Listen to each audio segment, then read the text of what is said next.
Messieurs, bonsoir. Excusez ce petit retard pour commencer la réunion, mais nous attendions monsieur le sous-préfet. Il avait noté qu'il a noté pour demain alors qu'il est pour aujourd'hui. Voilà. Donc nous passerons de monsieur le sous-préfet. Je suis désolé, je l'excuse. Je comprends que ce monsieur il a un agenda très chargé et qu'il y a eu une confusion dans son emploi du temps. Mais enfin, peu importe, vous êtes là, c'est le principal. Et on a souhaité faire cette réunion publique parce que nous sommes confrontés à un grave problème. Je pense que c'est un problème qui concerne la totalité de la population. Et il est important que vous soyez informés de la situation dans laquelle nous sommes. Alors, en préambule, je dirais que, et je ne vais pas me plaindre, mais je pense que mon collègue et ami, M. Garcia, dira la même chose que moi, c'est que le mandat qu'on a commencé en 2020 est particulièrement compliqué. Parce que dès qu'on a été élus les uns et les autres, on a eu une crise du Covid avec du confinement. On a dû subir l'inflation avec la guerre en Ukraine et les prix exponentiels de l'énergie et dû prendre des mesures qui ne sont pas des mesures restrictives parce qu'il a fallu faire des économies. Et à ce sujet, je tiens à remercier, à féliciter la population qui a participé, qui a accepté ces mesures et qui nous a accompagnés dans cette mise en œuvre.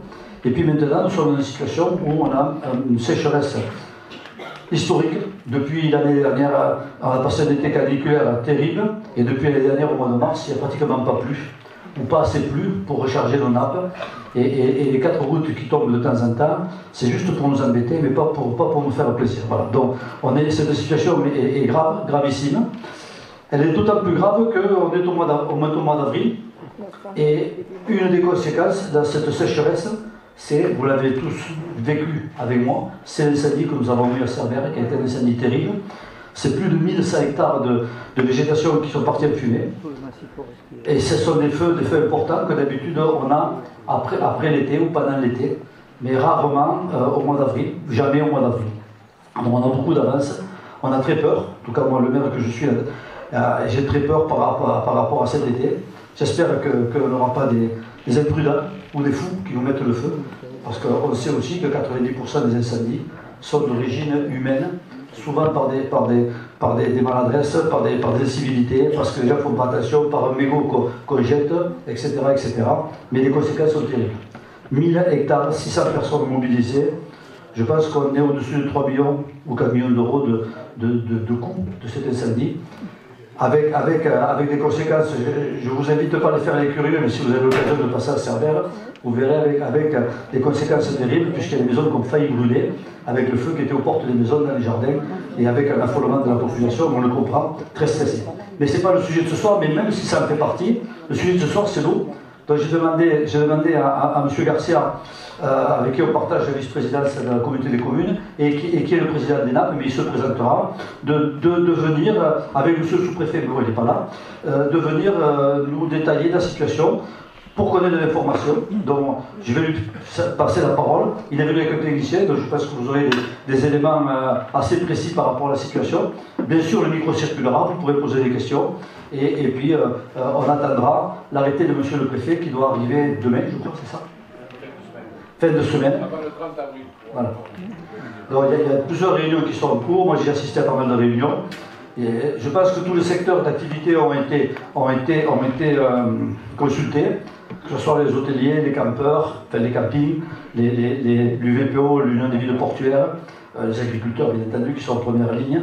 Et voilà. Donc toutes les branches de l'économie du département sont concernées et la situation fait qu'ils seront très très impactés par rapport à ça. Mais je te passe la parole de suite et puis après je interviendrai au fur et à mesure. Merci monsieur le maire. Merci de cette invitation de nous permettre de parler de l'eau. C'est vrai qu'à ce moment on en parle beaucoup. Bonsoir à toutes et à tous. On passe, on le dit en blaguant, mais la situation est triste. On passe notre vie avec le préfet. Demain, je crois que je le vois 3 fois dans la journée. On a un préfet qui prend des décisions collectives, qui pèse ses décisions, qui consulte tous les acteurs de l'eau. Donc moi, je suis aujourd'hui premier vice-président du département en charge de l'eau et aussi président du syndicat des nappes de la plaine du Roussillon, avec Hichem Tachrif et 3 ou 4 hydrogéologues. Notre mission, c'est de suivre les nappes pluvio-quaternaires, dont les nappes souterraines profondes et superficielles, le quaternaire et le pliocène, de les suivre en qualité et en quantité, de faire quelques propositions et quelques expérimentations et parfois quelques actions, et surtout d'informer l'agence de l'eau et la DTTM de la situation. Notre rôle, ça s'arrête là. Donc, c'est pas la peine de demander de l'eau ou de demander de l'eau à échelle. C'est pas nous qui décidons de couper, c'est pas nous qui décidons des économies, c'est pas nous qui décidons de qui doit arrêter l'eau et quoi. Nous, voilà, on donne les éléments qu'on a. Avec Hichem, il va vous donner la situation des nappes, donc, après on fait des propositions et elles sont suivies ou pas suivies.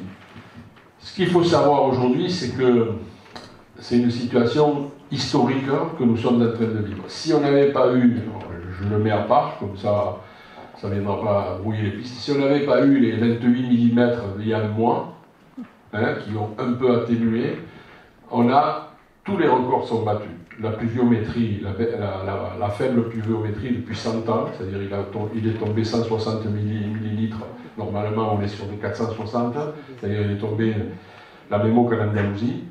Depuis qu'on sait mesurer la sécheresse des sols, et votre mère vient de vous dire les conséquences, et vous les avez vécues, malheureusement, et ça dit la sécheresse des sols depuis 1959, on n'avait jamais atteint cette sécheresse des sols.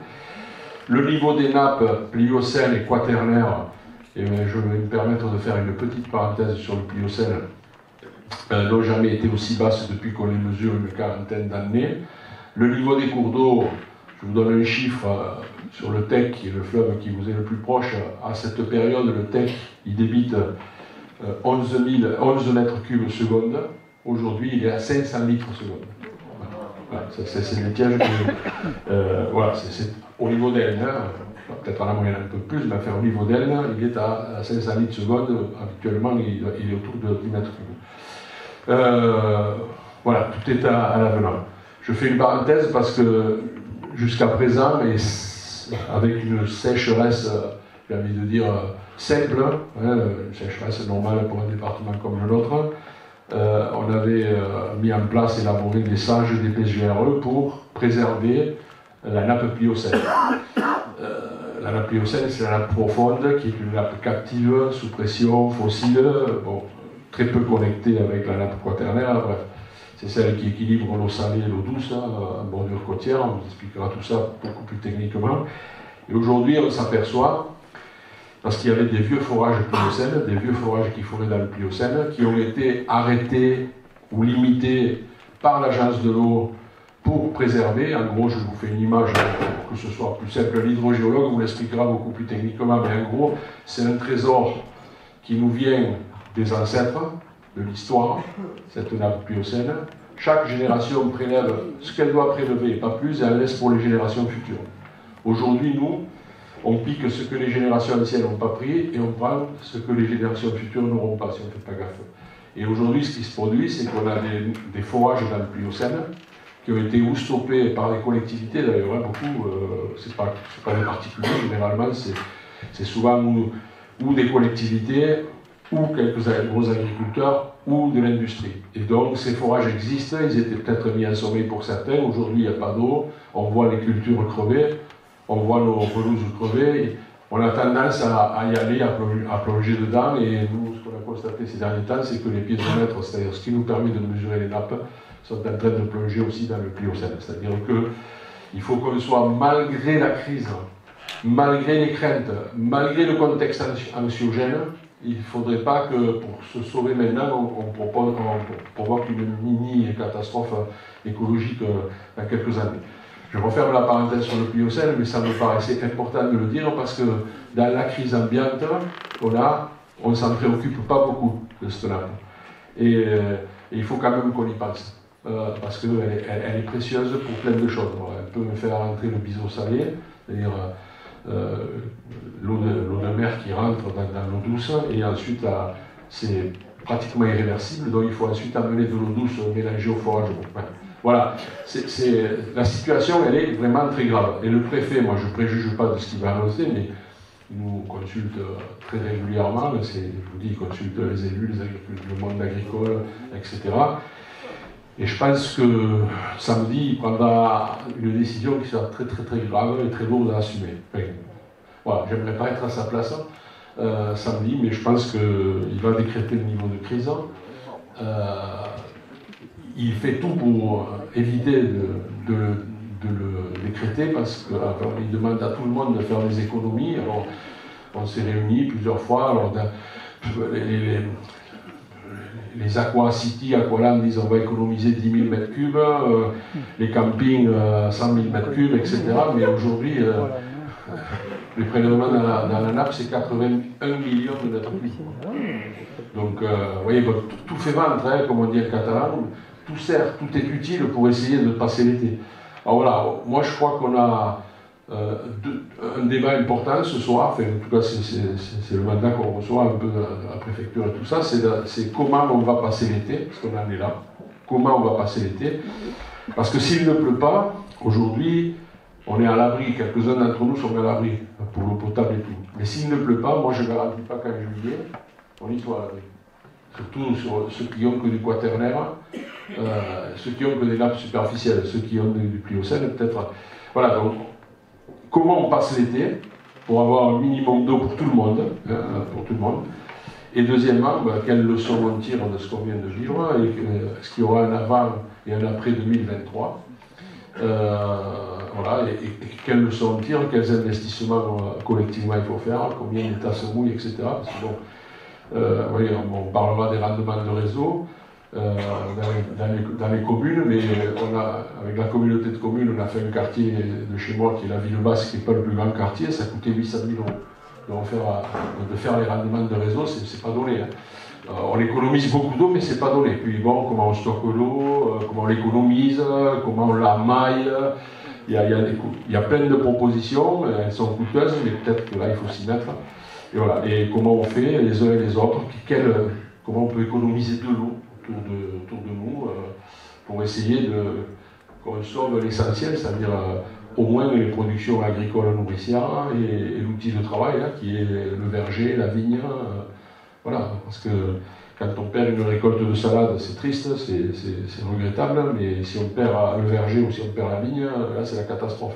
C'est pas à vous que je vais expliquer ici combien d'années il faut pour constituer un patrimoine comme ça. Voilà, donc en gros, on peut débattre de ça. Je crois que ce qui est important, c'est d'échanger et de se donner des idées, des propositions. Et voilà. Et donc, je passe la parole à Michel, c'est ça? Allez, merci de votre attention. Bonjour, donc je suis Hichem Tachrif, donc je travaille au syndicat mixte pour la protection et la gestion des nappes souterraines de la plaine du Roussillon. Et je suis hydrogéologue. Donc l'idée de cette présentation, c'est de faire un point sur la situation actuelle, c'est-à-dire dans un premier temps de présenter les ressources dont dispose le département, les Pyrénées-Orientales, ensuite faire un point sur l'état de ces ressources actuellement, puis faire ensuite un focus, un zoom sur la situation de la Côte-Vermeille et de Banyuls, voilà, pour ensuite pouvoir ouvrir la discussion.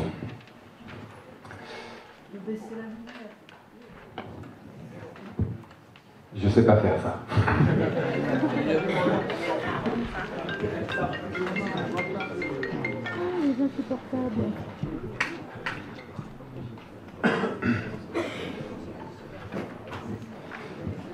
Donc, j'ai essayé de représenter sur cette diapositive le département des Pyrénées-Orientales en vue aérienne. C'est un département sur l'arc méditerranéen qui est, j'allais dire, naturellement plutôt bien doté en ressources en eau. Donc les limites marron, c'est les limites départementales, et le rond en bas à gauche, c'est Banyuls. Voilà.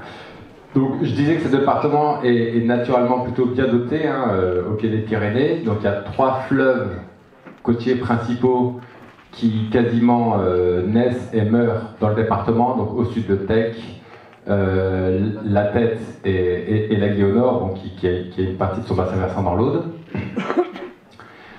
Et sur ces 3 fleuves principaux, l'homme a construit 4 tenues de stockage, qui permettent l'alimentation en eau pour le département. Alors, tout en haut, sur la tête, il y a la retenue des Bouillouses, donc c'est un barrage qui a été fait au départ pour sa vocation première, c'est la production hydroélectrique, mais il peut également assurer un soutien d'étiage de la tête en période estivale. Ensuite, toujours dans la vallée de la tête, il y a le barrage de Vinça, en amont immédiat de la plaine de Roussillon. Sur l'Agly, il y a eu le barrage de Caramani. Et puis, au plein cœur de la plaine de Roussillon, on a la retenue de Villeneuve-de-la-Rowe. Au total, l'ensemble de ces retenues, ça représente un volume de l'ordre de 87 millions de mètres cubes. Donc c'est quand même des volumes conséquents. Au-delà de cette ressource superficielle, le département est aussi doté de 2 réservoirs souterrains importants, qui ont été même déclarés comme stratégiques à l'échelle régionale. Au nord, on a le karst des Corbières, à cheval entre le département des Pyrénées-Orientales et le département de l'Aude. Et on a également les nappes de la plaine de Roussillon, qui sont sur la partie, qui sont sur la bordure côtière. Voilà. Alors, je vais faire un zoom sur la nappe de la plaine de Roussillon, tout d'abord parce que je travaille pour le syndicat mixte qui doit assurer sa protection et sa gestion, mais surtout parce que c'est le réservoir d'eau souterrain le plus sollicité dans le département, et de loin, et qu'il a une importance pour l'alimentation d'eau potable de Bagnols-sur-Mer. Donc cette nappe, les nappes de la plaine de Roussillon, ou qu'on appelle également nappe plio-quaternaire de la plaine de Roussillon, elles s'étendent sur une superficie d'à peu près 900 km², sur la frange littorale entre Leucate et Argelès, et ensuite elles remontent dans la vallée du Sec, ça remonte jusqu'au Céré, dans la vallée de la Tête, ça remonte jusqu'au Boule ternaire, et dans la vallée de l'Agly, ça remonte jusqu'à Espira. Cette nappe permet d'alimenter l'ensemble des communes présentes sur la plaine de Roussillon, ainsi que certaines communes des Hautes-Aspres et toutes les communes de la Côte-Vermeille. Donc, au total, 90 communes sont alimentées par ces nappes, et un prélèvement de 40 millions de mètres cubes par an sont réalisés dans ces nappes pour l'alimentation d'eau potable.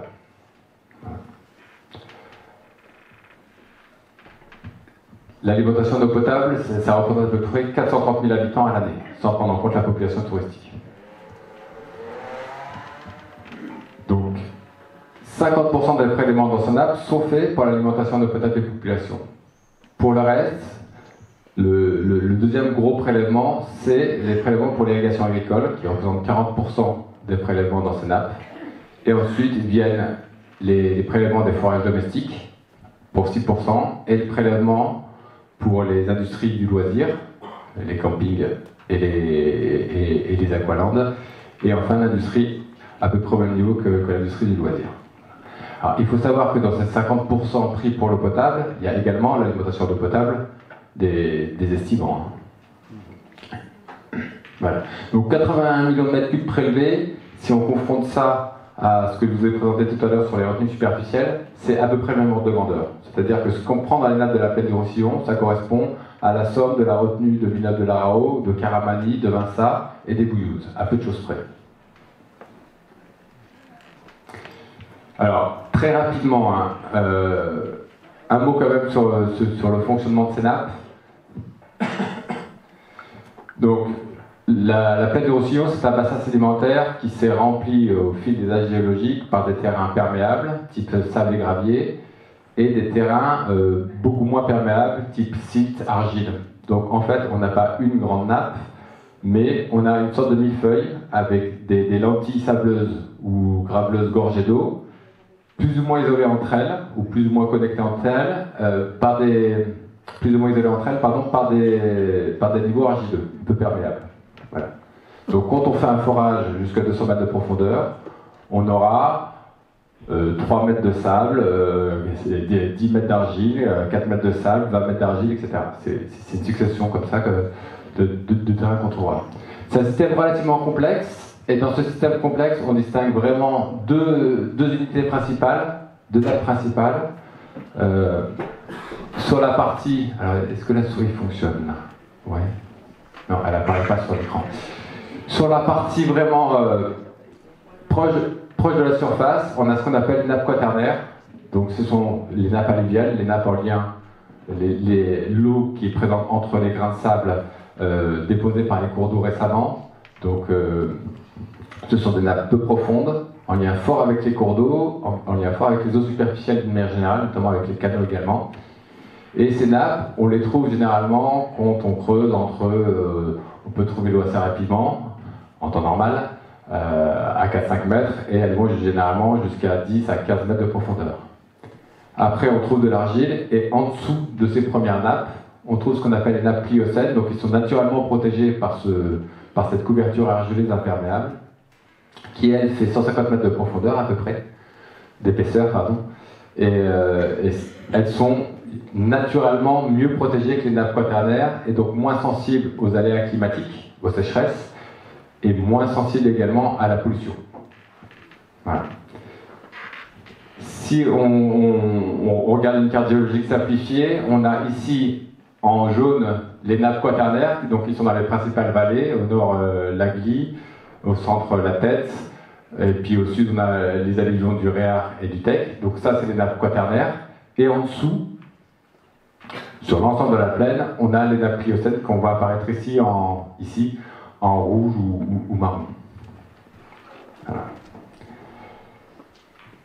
Alors, je vous ai présenté rapidement les principales ressources dont disposait le département. Je vais maintenant faire un petit état des lieux de leur état actuellement. Alors, je commence par la pluviométrie. Donc là, je présente un graphe où on a l'évolution les cumuls pluviométriques depuis septembre dernier. Donc en pointillé, la courbe en pointillé, c'est ce que j'allais dire la pluviométrie moyenne entre septembre et août. Et puis en rouge, c'est la pluviométrie qu'on a depuis septembre 2022 jusqu'à avril 2022. Voilà. Donc normalement, là, au mois d'avril, au mois d'avril, on est là. Donc, alors, ça prend en compte les données prises à l'aéroport de Perpignan. Là, aujourd'hui, il est tombé à l'aéroport de Perpignan depuis septembre 171,8 mm, 172 mm. Alors que la moyenne, elle est normalement à 450 mm. Ça veut dire qu'une année normale, il y aurait plus que 2 fois plus que ce qu'il a pu actuellement. Voilà, on a un déficit de plus de 60%. Bon, là, c'est un graphe fourni par Météo France sur l'état de sécheresse des sols. Et là encore, on voit que les sols sont secs depuis, ici, c'est juillet 2022. Et on est toujours sur la courbe basse de l'indice d'humidité. Donc, on a là, actuellement, au mois d'avril, on est sur des niveaux secs des sols historiques pour le mois d'avril. Alors, comment ça se traduit sur les ressources? Alors, déjà, un petit point sur les cours d'eau. Donc, si on prend l'Agly, alors là aussi, les graphes ne sont pas très lisibles, mais je vais essayer de les commenter. Donc, en bleu, là, depuis mai dernier, on a le débit de l'Agly. Et puis, on voit mal, mais pendant la période estivale, entre mai et septembre, il y a des niveaux qui sont définis, ce qu'on appelle les niveaux de vigilance ou les niveaux de crise, qui permettent ensuite au préfet de prendre justement des arrêtés de restriction. Ces niveaux, ils sont normalement définis que par la période estivale parce que c'est d'habitude la période la plus critique pour les cours d'eau. Actuellement, on est ici, on est fin avril, donc on a un débit sur l'Agly avant à Saint-Paul-de-Faunuyer qui est à peu près un niveau de vigilance qu'on aurait au mois de juillet. Par contre, sur la partie aval, à l'aval des Stagelles, et bien depuis le mois de novembre, on n'a plus d'écoulement. La rivière est sèche.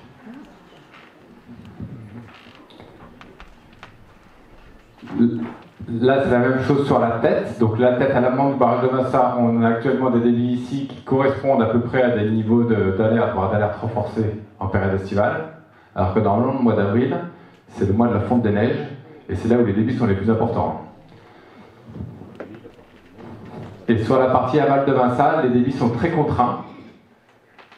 Ça, c'est une décision vraiment, notamment du préfet, qui a limité au maximum les débits pour pouvoir remplir la retenue du barrage de Massa, notamment pour pouvoir lutter contre le risque incendie. C'est-à-dire que le barrage de Massa, dans les terres, c'est l'un des seuls lieux où les Canadaires pourraient écoper en cas d'incendie important dans le département. Sur le TEC, alors le TEC à Mons, on est là, on est sur la partie avant du TEC, on est à peu près à 1 mètre cube seconde, donc on est sous le niveau de crise. Et comme le disait Nicolas Garcia tout à l'heure, sur la partie aval, on est actuellement ici. C'est-à-dire qu'on est à 500 litres seconde, voire des fois moins. Il y a quelques jours, on était à 380 litres seconde, c'est-à-dire c'est des niveaux, on est largement, le niveau de crise est défini à 500 litres seconde en période estivale. Donc là, on était inférieur au niveau de crise en plein mois d'avril.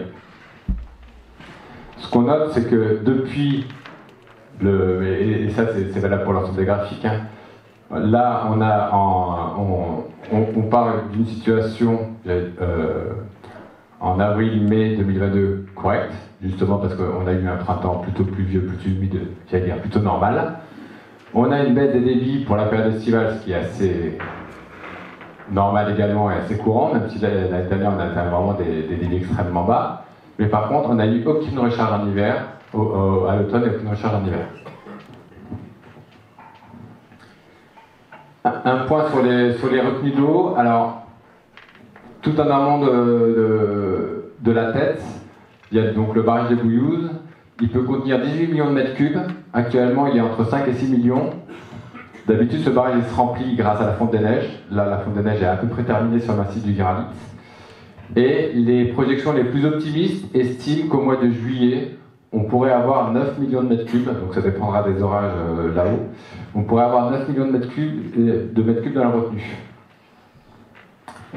Sur Vinça, actuellement, on est à un tout petit peu moins de 10 millions de mètres cubes sur 24 millions que peut contenir la retenue. Donc là, normalement, le mois d'avril, c'est la période où le barrage se remplit le plus. Il doit normalement être plein au 30 juin pour assurer la saison d'irrigation estivale. Et actuellement, il y a énormément de difficultés pour le remplir, puisqu'il n'y a plus de fonte des neiges et que les débits de la tête sont bas. Sur la retenue de Villeneuve de la Rao, là encore, il y a 9 millions de mètres cubes sur 18 que peut contenir la retenue. Et cette retenue, elle est remplie pendant la période hivernale par de l'eau qui vient de la tête, avec un canal qui s'appelle le canal de Perpignan, ou la Scanals. Donc on sait qu'on ne pourra plus remplir cette retenue cet été, puisqu'il n'y a plus assez d'eau dans la tête dans tous les cas pour pouvoir la remplir. Donc on sait qu'on n'aura jamais plus que 9 millions de mètres cubes pour cet été. Et en fonction des besoins agricoles qu'il y a à l'aval, et en prenant en compte les transpiration, si la retenue est bien gérée, on devrait pouvoir passer l'été pour l'irrigation agricole. En revanche, à partir de l'automne, il y a un gros point d'interrogation sur la disponibilité de la ressource, sachant que dans ce secteur irrigué par une il y a beaucoup de maraîchage, et le maraîchage, ça a besoin d'eau toute l'année. Et enfin, sur la retenue de Caramani, là encore, on est à peu près à un tout petit peu moins de 10 millions de mètres cubes sur 27 millions que peut contenir la retenue. Voilà. Et là encore, sur ce bassin versant, s'il n'y a pas de pluie importante qui peut faire évoluer cette situation, les usages de la retenue seront priorisés vers l'alimentation d'eau potable des collectivités, et donc la retenue ne pourra pas assurer de soutien à l'irrigation agricole si la situation n'évolue pas. Donc ce faible taux de remplissage des barrages, c'est vraiment une situation tout à fait historique. C'est quelque chose qu'on n'a jamais connu depuis que toutes ces retenues existent. Alors, concernant les nappes, donc les nappes de la plaine de Roussillon, donc c'est comme disait Nicolas Garcia, c'est le syndicat mixte qui suit son état quantitatif et qualitatif. On a une trentaine d'ouvrages qui permettent de suivre en continu les niveaux d'eau, et sur cette trentaine d'ouvrages, il y en a 22 qui ont été retenus par des services de l'État pour définir l'état de sécheresse, ou disons l'état des nappes. Donc pour ces 22 ouvrages, il y a des niveaux, seuils, qui permettent de dire si on est en alerte, en alerte renforcée ou en crise. Sur ces 22 ouvrages, il y en a actuellement 16 qui sont sous les niveaux de crise.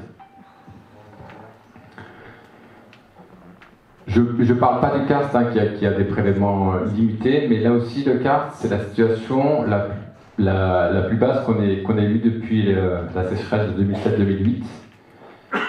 Sachant que les niveaux bas qu'on avait constatés à cette époque-là, c'était surtout à l'automne, avant la recharge, mais pas au mois d'avril. Au mois d'avril, on n'a jamais vu des niveaux aussi bas dans le karst des Corbières. Alors là, j'ai fait un zoom sur l'état des nappes dans la vallée du Tech, à proximité de la côte rocheuse, parce que c'est notamment cette ressource qui est utilisée pour l'alimentation d'eau potable de Bagnous.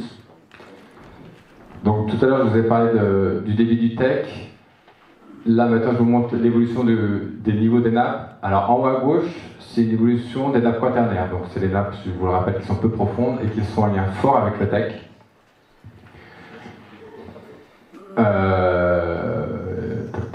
Donc, c'est ce graphe-là. L'échelle, c'est de mai 2022 jusqu'à avril 2023. Donc, ce qu'on a constaté, c'est une baisse des niveaux des nappes pendant le printemps jusqu'à l'été. On est passé assez rapidement sous les niveaux de crise, dès le mois de juin 2022, on est passé sous le niveau de crise. Et depuis, le niveau de la nappe n'est jamais remonté, ou très peu. Il n'y a pas eu de recharge en fait. La pluie n'a pas permis de recharger les nappes, les débits du Tech sont restés faibles.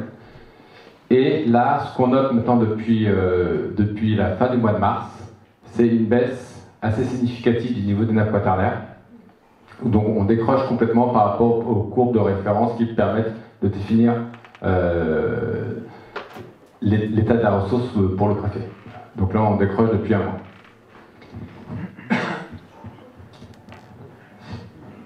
Donc ça, j'allais dire, c'est la nappe quaternaire qui est en lien fort avec le Tech et avec le contexte météorologique. Si maintenant on regarde la nappe pliocène au même endroit, donc cette graphe du dessous, donc c'est la nappe, j'allais dire, profonde. Donc là, de la même manière, au mois de mai dernier, on était dans une situation relativement favorable. Il y a eu une forte baisse pendant tout l'été, liée à des prélèvements qu'on n'avait jamais observés jusque maintenant. C'était un secteur où la nappe pliocène était plutôt en bon état, j'allais dire, quel que soit le contexte météorologique. Là, on voit qu'il y a eu des forts prélèvements qui ont été faits durant tout l'été. Et après cette remontée, on a eu une remontée lorsque les prélèvements ont cessé, hein, comme l'expliquait Nicolas Garcia. C'est une nappe qu'on dit captive, qui est prisonnière dans l'argile et donc qui est sous pression. Qui fait que dès qu'on baisse les prélèvements, le niveau de la nappe remonte, c'est pas forcément lié à une recharge. Donc à la fin de l'été, le niveau de la nappe est remonté suite à l'arrêt des prélèvements. Par contre, cette remontée, elle s'est relativement vite arrêtée, et le niveau a stagné dès le mois de janvier. Et là, on voit que début mars, de nouveaux prélèvements ont repris et le niveau de la nappe rechute directement. Et ce qu'on note ici, c'est que les prélèvements ont démarré beaucoup plus tôt que l'année dernière. L'année dernière, c'est des prélèvements importants qui ont commencé au mois de juin. Là, on les observe à partir du mois d'avril. Et à droite, c'est également la nappe pliocène, mais côté Argelès. Bon, c'est à peu près la même chose, c'est-à-dire qu'on a une forte baisse pendant l'été. On passe en crise à Argelès à la fin de l'été, au mois de septembre. À partir de là, il y a eu moins de prélèvements, le départ des estivants, il y a moins de besoins agricoles aussi à partir du mois de septembre. Donc on a une remontée de la nappe qui doit normalement se poursuivre grâce à la recharge, sauf que cette remontée, alors je suis là, cette remontée, elle décroche par rapport aux courbes de référence dès le mois de décembre. Et ce qu'on note ici, à partir de la fin du mois de février, c'est une baisse des niveaux, là encore, liée a priori à des prélèvements. Alors ce qu'on peut dire, c'est que bon, c'est notamment un report une augmentation des prélèvements dans la nappe des Pliocènes, liée notamment aux besoins d'eau potable, c'est-à-dire que la communauté de communes Albert-Côte-Vermeille a différentes ressources, et notamment des ressources dans les nappes quaternaires. Et la stratégie mise en œuvre depuis longtemps, c'est de prélever dans les nappes quaternaires en période hivernale quand l'eau est disponible, et puis quand il y a moins d'eau dans le quaternaire, se rabattre dans le Pliocène. Ben là, ce qu'on voit, c'est que ce phénomène a lieu, mais à partir du mois d'avril, ce qui est complètement anormal, ce qui est complètement inédit. C'est-à-dire qu'il y a différentes ressources dans les nappes peu profondes utilisées pour l'alimentation en eau potable qui ne donnent plus ou plus assez. Ça dépend des cas. Voilà. Voilà pour l'état des nappes. Donc en conclusion, on a un déficit pluviométrique historique. Ça, le mois d'avril, la pluviométrie moyenne c'est 66 mm et à l'aéroport de Perpignan, il est tombé 1,6 mm au mois d'avril 2023. Donc c'est vraiment une situation historique. Le fait qu'on ne puisse pas remplir les barrages, là aussi ça reste historique. Et on est en restriction d'usage de l'eau depuis juin 2022 sans interruption. Ça aussi c'est quelque chose qu'on n'avait jamais vu et on est le seul cas en France, en tout cas cette année. Tous les graphiques et toutes les données que j'ai présentées là sont visibles sur le site internet qui est affiché ici, visio66.flo.roussillon. Donc il y a à la fois les débits des cours d'eau, les niveaux des nappes, etc. Alors, juste pour finir sur ce bilan climatologique ou état de la ressource, ça c'est un graphe également fourni par Météo France. Ici on a la durée de la sécheresse et ici on a les surfaces concernées et la sécheresse qui est nommée ici juin 2022, puisqu'elle a commencé en juin 2022 la sécheresse, c'est un record en termes de durée. Ça fait 9 mois qu'on est en période de sécheresse, puisqu'il n'y a pas eu, on le voit sur les débits du cours d'eau ou sur les nappes, il n'y a pas eu de remontée ou de faible remontée. Et c'est une sécheresse aussi en termes d'étendue, puisque quasiment l'ensemble du département est touché. Bon, ça c'est la petite note d'optimisme, j'allais dire. L'année particulièrement sèche de 2022, on a eu un été très sec et un automne très chaud. L'été et l'automne étaient particulièrement chauds. D'après les dernières prévisions du GIEC, l'année 2022 ici, ça serait, dans 30 ou 40 ans, une année plutôt fraîche. Et j'allais dire, quel que soit le scénario envisagé par le GIEC.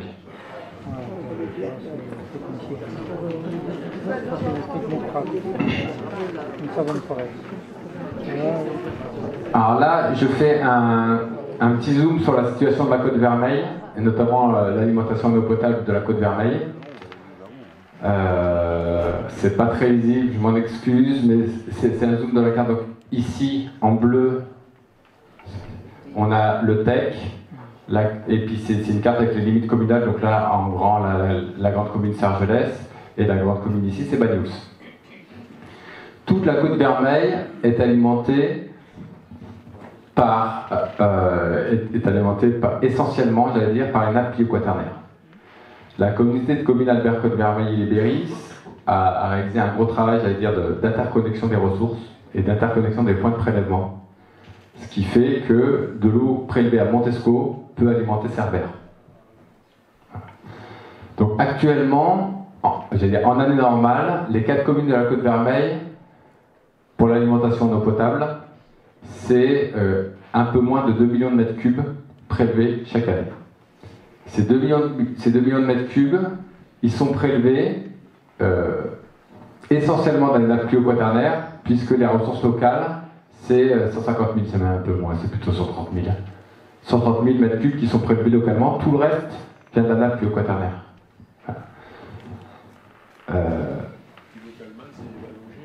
Localement, c'est essentiellement le Vallogé, ouais. Donc sur la commune de Banyuls.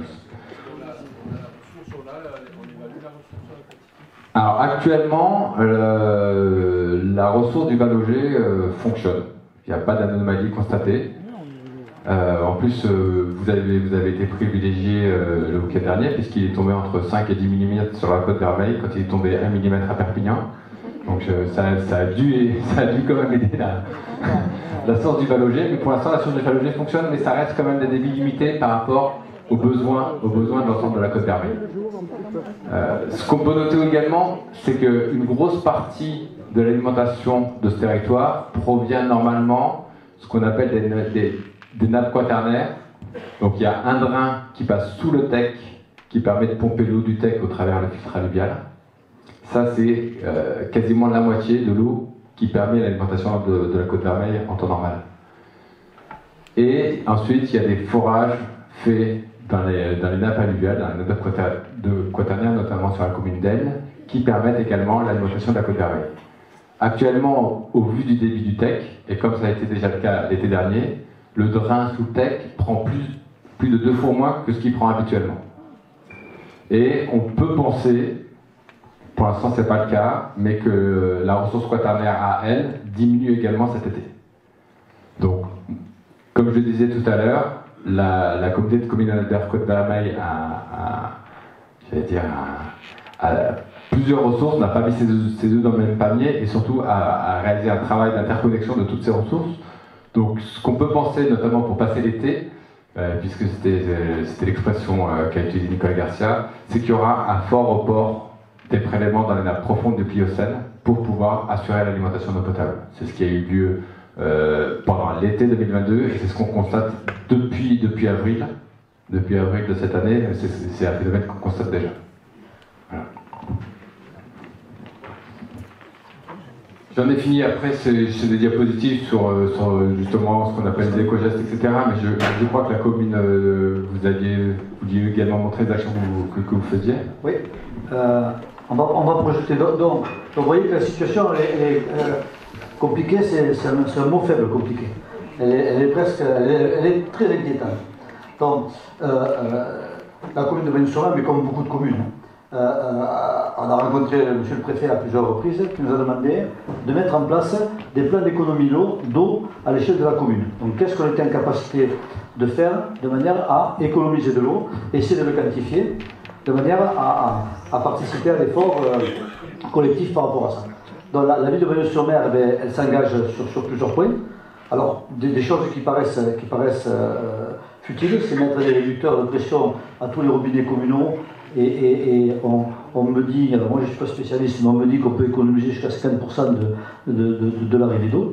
Alors c'est vrai, c'est pas vrai, je ne sais pas, mais en tout cas, il y a une économie substantielle d'eau qui est faite par rapport à ça, puisqu'on amène de l'air dans l'eau et on a une sensation de beaucoup d'eau alors qu'il y en a beaucoup moins. Bien sûr qu'on coupe l'arrivée d'eau, alors on a décidé de couper l'arrivée d'eau au cimetière. C'est peut-être peu, mais il y a aussi un devoir d'exemplarité par rapport à ça et on a aussi nos amis avec des camping-caristes qui viennent beaucoup se brancher sur les cimetières à remplir, etc., etc. Donc ça pose un problème, donc on va couper l'arrivée d'eau au cimetière, sauf le mercredi matin pour que les personnes qui veulent aller fleurir les tombes ou nettoyer les tombes puissent le faire. On n'arrose plus. On arrosera. Alors, on s'était lancé dans une campagne parce que c'était demandé de créer des îlots de fraîcheur, c'est-à-dire de planter des arbres de manière à ce que à un moment de chaleur, notamment sur les parkings, la consigne qui est donnée maintenant au bureau d'études, c'est créer des îlots de fraîcheur de manière à amener de la verdure et des plantes dans nos espaces publics. Donc, on n'arrose plus les arbres, bien entendu, mais on est obligé d'arroser les arbres qu'on a plantés dans l'année, parce que sinon ils vont crever et donc c'est des dépenses, et je pense que ça sera pris en compte. On arrive à la couper d'eau, bien sûr, aux fontaines. Quand je dis les fontaines, bien sûr qu'il n'y aura pas d'eau sur les plages. Il n'y en avait déjà pas sur les douches, mais il n'y en aura plus du tout sur les plages. Le plus arroser les stades. Alors, plus arroser les stades, ça paraît anecdotique, mais ça veut dire que le stade, il va périr.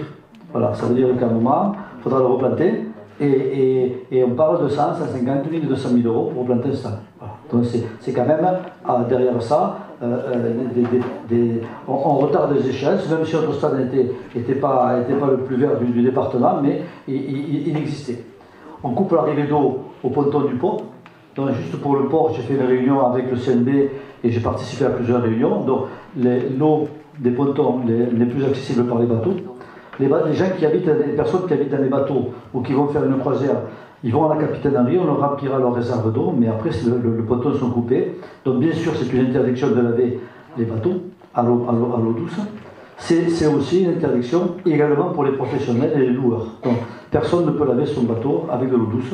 Sont autorisés seulement pour des mesures d'hygiène les plongeurs, qui laver les combinaisons, mais ils prendront l'eau dans leurs locaux et après avoir passé par leur propre compteur. Donc on peut imaginer qu'ils vont faire des économies. Donc de ne plus arroser nos espaces verts, y compris le stade, les plantes et les fleurs de saison. Donc les fleurs qui ont été plantées ne sont plus arrosées, donc vous les verrez comme au mois dépérir et on ne les replantera plus. et on ne les replantera plus ni en espèce méditerranéenne pour l'instant, parce que la première plantation, il faut les arroser. Donc on ne les arrosera pas, donc on fera une signalétique de manière à expliquer, indiquer aux gens, aux personnes, qu'on ne plante plus pour des raisons de restriction d'eau. Les robinets d'eau seront coupés sur les plages, je viens de vous le dire, au port au cimetière. Les espaces publics seront plus nettoyés à grande eau. Malheureusement ou heureusement, on ne nettoiera plus avec des Karcher nos espaces publics. Seuls seront nettoyés avec notre laveuse qui récupère l'eau, et l'eau qui est récupérée sera utilisée pour arroser les arbres. Voilà, donc, mais on va nettoyer au minimum, mais quand même il faut qu'on entretienne la ville, on ne peut pas laisser la ville sans jamais la nettoyer. Nous équiperons ensemble des robinets mousseurs, économie d'eau énorme, on dit 50%, et on est aussi en train de faire un dépliant, une communication relativement importante par rapport à nos lois meublées, nos hôteliers, bien sûr le camping, parce qu'on se trouve aussi dans une situation un peu compliquée pour nos amis. Il n'y a pas, en France, il n'y a pas la sécheresse comme à Bagnous. En Bretagne, dans le nord de la France, il pleut. Donc les gens qui vont venir en vacances chez nous, le phénomène de la sécheresse, ils ne sont pas contraints, en tout cas ils sont beaucoup moins sensibles que nous. Donc on a un gros travail de pédagogie, d'expliquer à ces personnes qu'à un moment, si on continue à dépenser de l'eau comme on faisait par la suite, on ne pourra plus en boire parce qu'on n'en aura plus pour la consommation humaine. Donc il y a aussi un gros travail qui va être fait par l'Office du tourisme, par les réseaux sociaux, de manière à sensibiliser les lois meublées par rapport à leurs locataires, mais aussi les hôteliers, etc. De manière à ce que les gens fassent attention et soient économes par rapport à l'eau. L'ensemble des maires sont intervenus au public préfet, afin qu'à la suite de ces économies, l'aménagement permette l'arrosage des potagers. Alors, c'est tous les maires qui sont intervenus, quelle que soit la tendance politique des uns ou des autres, parce que les potagers ont un rôle social, c'est un rôle important, c'est une tradition de faire venir ces quelques légumes, et dans une économie avec des petites retraites, ce sont des retraités qui font venir les potagers, c'est quand même un plus pour eux, et ça leur permet de mieux passer cette période de forte inflation que nous avons. La potence qui est mise à côté du contrat qu'on a inauguré tout à l'heure, normalement, je dis normalement parce que je commençais déjà à recevoir des dénonciations par rapport à ça, mais j'espère que ce ne sera pas trop le cas, je le dis avec beaucoup de sincérité.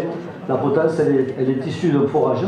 Alors on pompe toujours dans le même forage, donc que ce soit l'eau qui soit pontée au boyau ou de la potence, c'est la même eau, mais normalement cette potence, elle est réservée pour les agriculteurs. Donc il y a beaucoup de personnes qui viennent remplir des bon, ils ne devraient pas le faire, on me téléphone, j'ai vu une tête, je pense que Nicolas ait subi les mêmes choses, ça ne me fait pas plaisir, ça ne me plaît pas trop, et pour l'instant j'y prête peu d'attention, mais je le dis, la police de l'eau passe, surveille, et je pense que, suivant les arrêtés que prendra M. le Préfet, elle verbalisera. Sur le port, le nettoyage des bateaux, je l'ai dit, est interdit, y compris pour les professionnels, sont les bateaux, sauf les bateaux sont autorisés. Voilà. Donc ça, c'est tout un tas de mesures que l'on a mis en place. On a écrit, on va passer à un conseil municipal une charte d'économie d'eau au prochain conseil municipal, comme la plupart de mes confrères, de manière à ce que la ville s'inscrive bien entendu dans ce plan. Par rapport à ça, et qu'on puisse, moi j'y tiens beaucoup, sauver les potagers pour qu'on puisse continuer à avoir quelques potagers dans la Bagnous.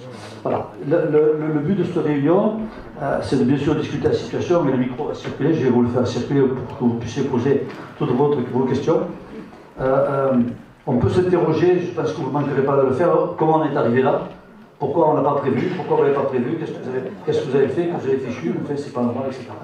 On peut toujours dire ça, on peut toujours se faire tous les reproches du monde, mais la situation, elle est ce qu'elle est, on doit la vivre, on doit l'accepter pour l'instant, puisqu'elle s'impose à nous, et surtout on doit passer les coups. Pensez que vous avez 4 communes actuellement du département qui ont plus d'eau douce, qui ont plus d'eau potable qui sort du robinet, et que ça va s'amplifier, et qu'on m'annonce une vingtaine de communes dans les prochains jours qui n'auront plus d'eau du sortie du robinet. C'est-à-dire c'est quand même... Qu'est-ce qu'on fait donc ces mesures, on va en rediscuter. Qu'est-ce qu'on peut faire? Quelles sont les pistes? Alors je ne vais pas relancer le débat, mais on en a plusieurs sous le coude.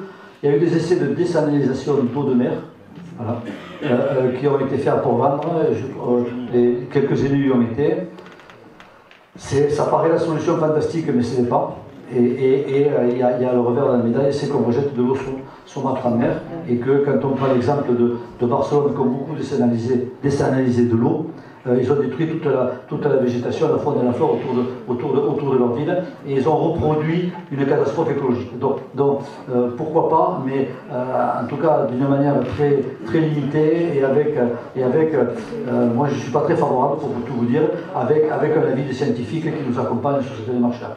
L'autre démarche qui me paraît peut-être plus intéressante, c'est qu'on a la chance à Bagnols d'avoir une station d'épuration qui est relativement performante, parce que c'est une station dite à membrane. Alors ne me demandez pas comment ça fonctionne, je n'en sais trop rien, mais elle épure l'eau pratiquement à 90%. Voilà. Donc c'est une eau qui presque pourrait être bue. Je pense que si elle était en Afrique, les Africains doivent voir ce genre de eau. Voilà. Donc c'est une eau qui est pratiquement consommable, qui n'est pas complètement consommable. Donc il n'est pas question de la faire couler dans vos robinets, mais c'est une eau avec un petit traitement qu'on pourrait récupérer et qui pourrait nous permettre de laver les rues, arroser les plantes, arroser les arbres, laver les voitures, relaver les bateaux, etc.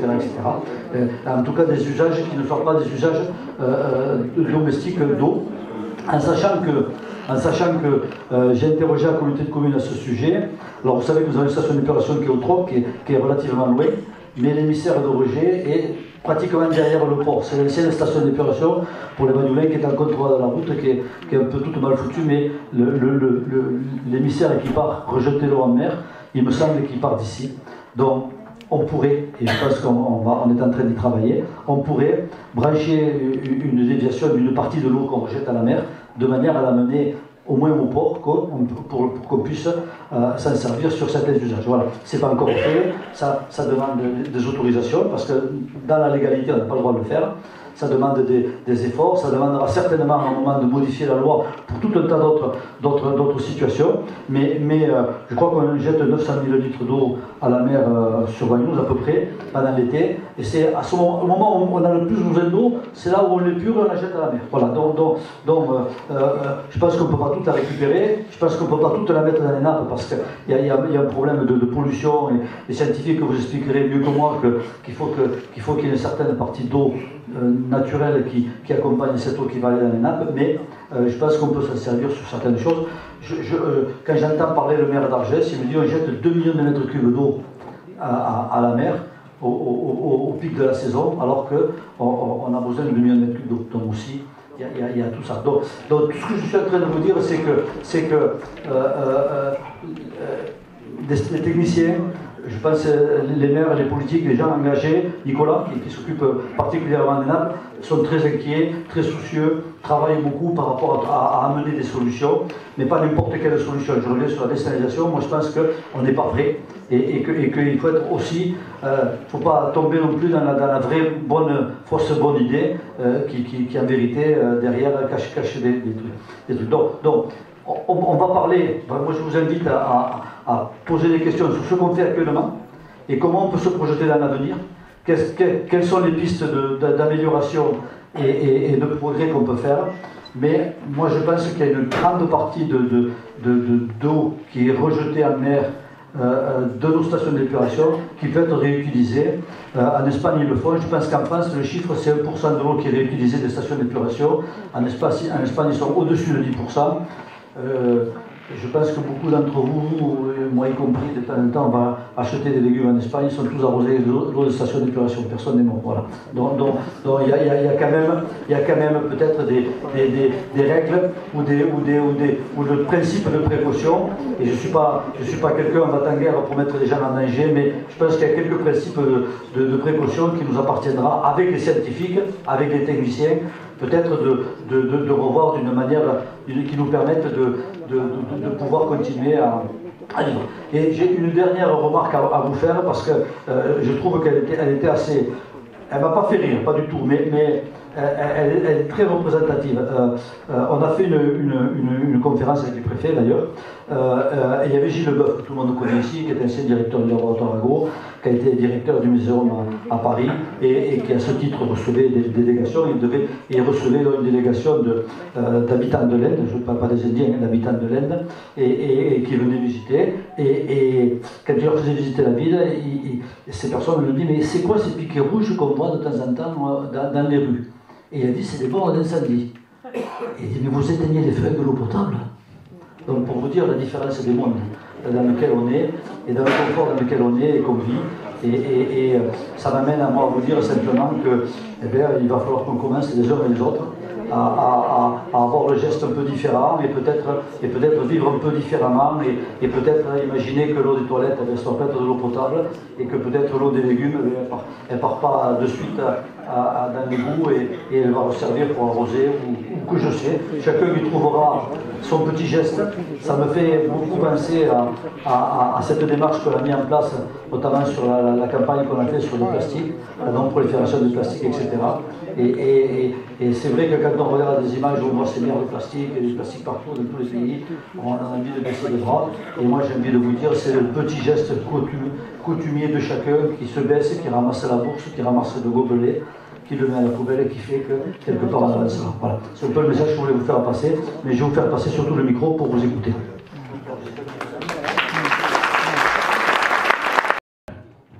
Il y a une quinzaine d'années, un entrepreneur de Bagnols a fait faire un devis pour alimenter son entreprise avec de l'eau de mer dessalée. Je l'ai eu en main, le devis. On avait fait le calcul par rapport à l'eau d'Aïlagas, de la communauté de communes, mais il y avait un problème administratif. Ce que tu as dit concernant Barcelone, qui est alimentée en grande partie par de l'eau de mer dessalée, c'est vrai. Il y a un problème de pollution. Mais ça, c'est un problème technique, la pollution. Si on balance le résultat, on le balance dans la mer, mais il faut développer ça. Parce que l'eau de mer, on ne pourra pas s'en passer.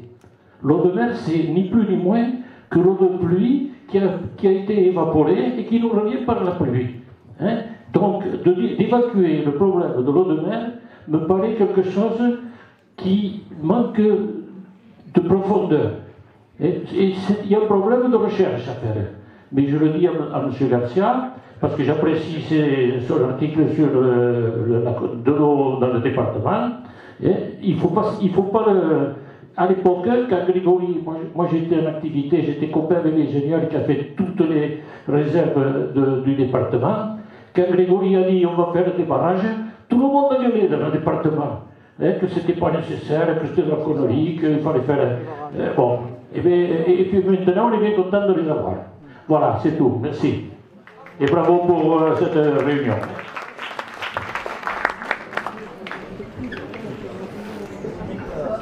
Juste, je voudrais poser une question par rapport... Attendez, on va essayer de répondre de manière à ce que comme ça, on ouvre le débat sur certains aspects, et puis après, on parle de clôture, mais on y revient. Simplement, des études, Jean-Pierre, des études sont... Il y a eu des essais qui ont été faits par rapport à la désalinisation de l'eau de mer.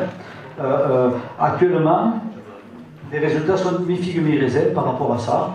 Et moi, je pense qu'il faut qu'on ait une évaluation scientifique. Et Dieu sait si on est bien servi à Bagnols avec nos amis du laboratoire Mago pour qu'ils nous conseillent, qu'ils nous aiguillent là-dessus. Donc moi, je n'évacue rien du tout. Je dis simplement que pour l'instant, ce qui est fait et qui est fait ailleurs, ça ne fonctionne relativement difficilement. Oui, je voudrais aussi répondre là-dessus parce qu'on a quelques éléments. Moi, je vais à Barcelone le 6 mai avec d'autres élus visiter. Bon, je donne quelques chiffres. Effectivement, il faut fouiller toutes les solutions parce que la réponse, je pourrais peut-être en parler tout à l'heure, c'est un mix. La solution, c'est comme pour l'énergie, c'est un mix.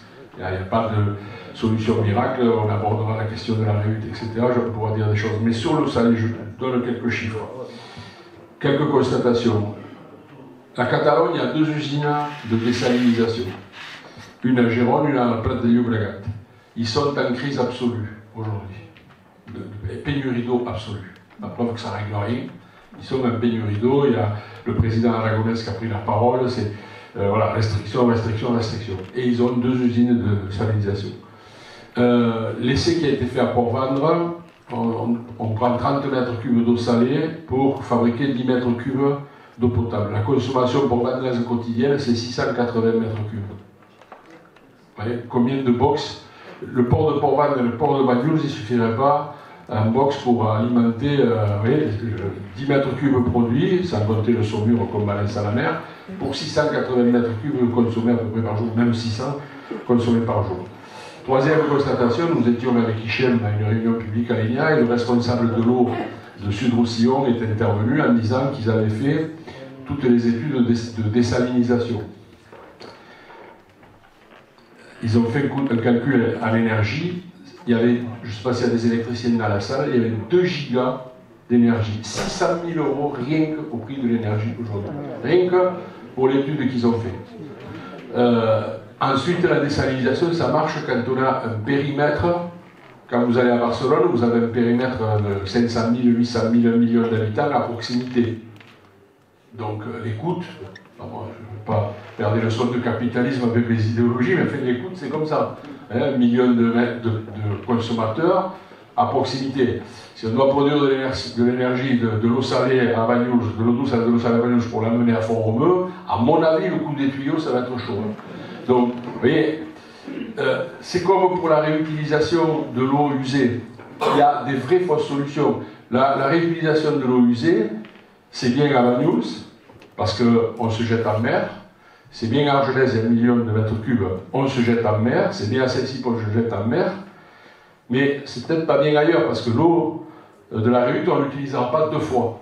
On l'utilise qu'une fois, comme les autres eaux. Je vous donne un chiffre, en bas étiage du TEC, vous voyez le TEC, le chiffre qu'on vous a donné, 500 litres seconde.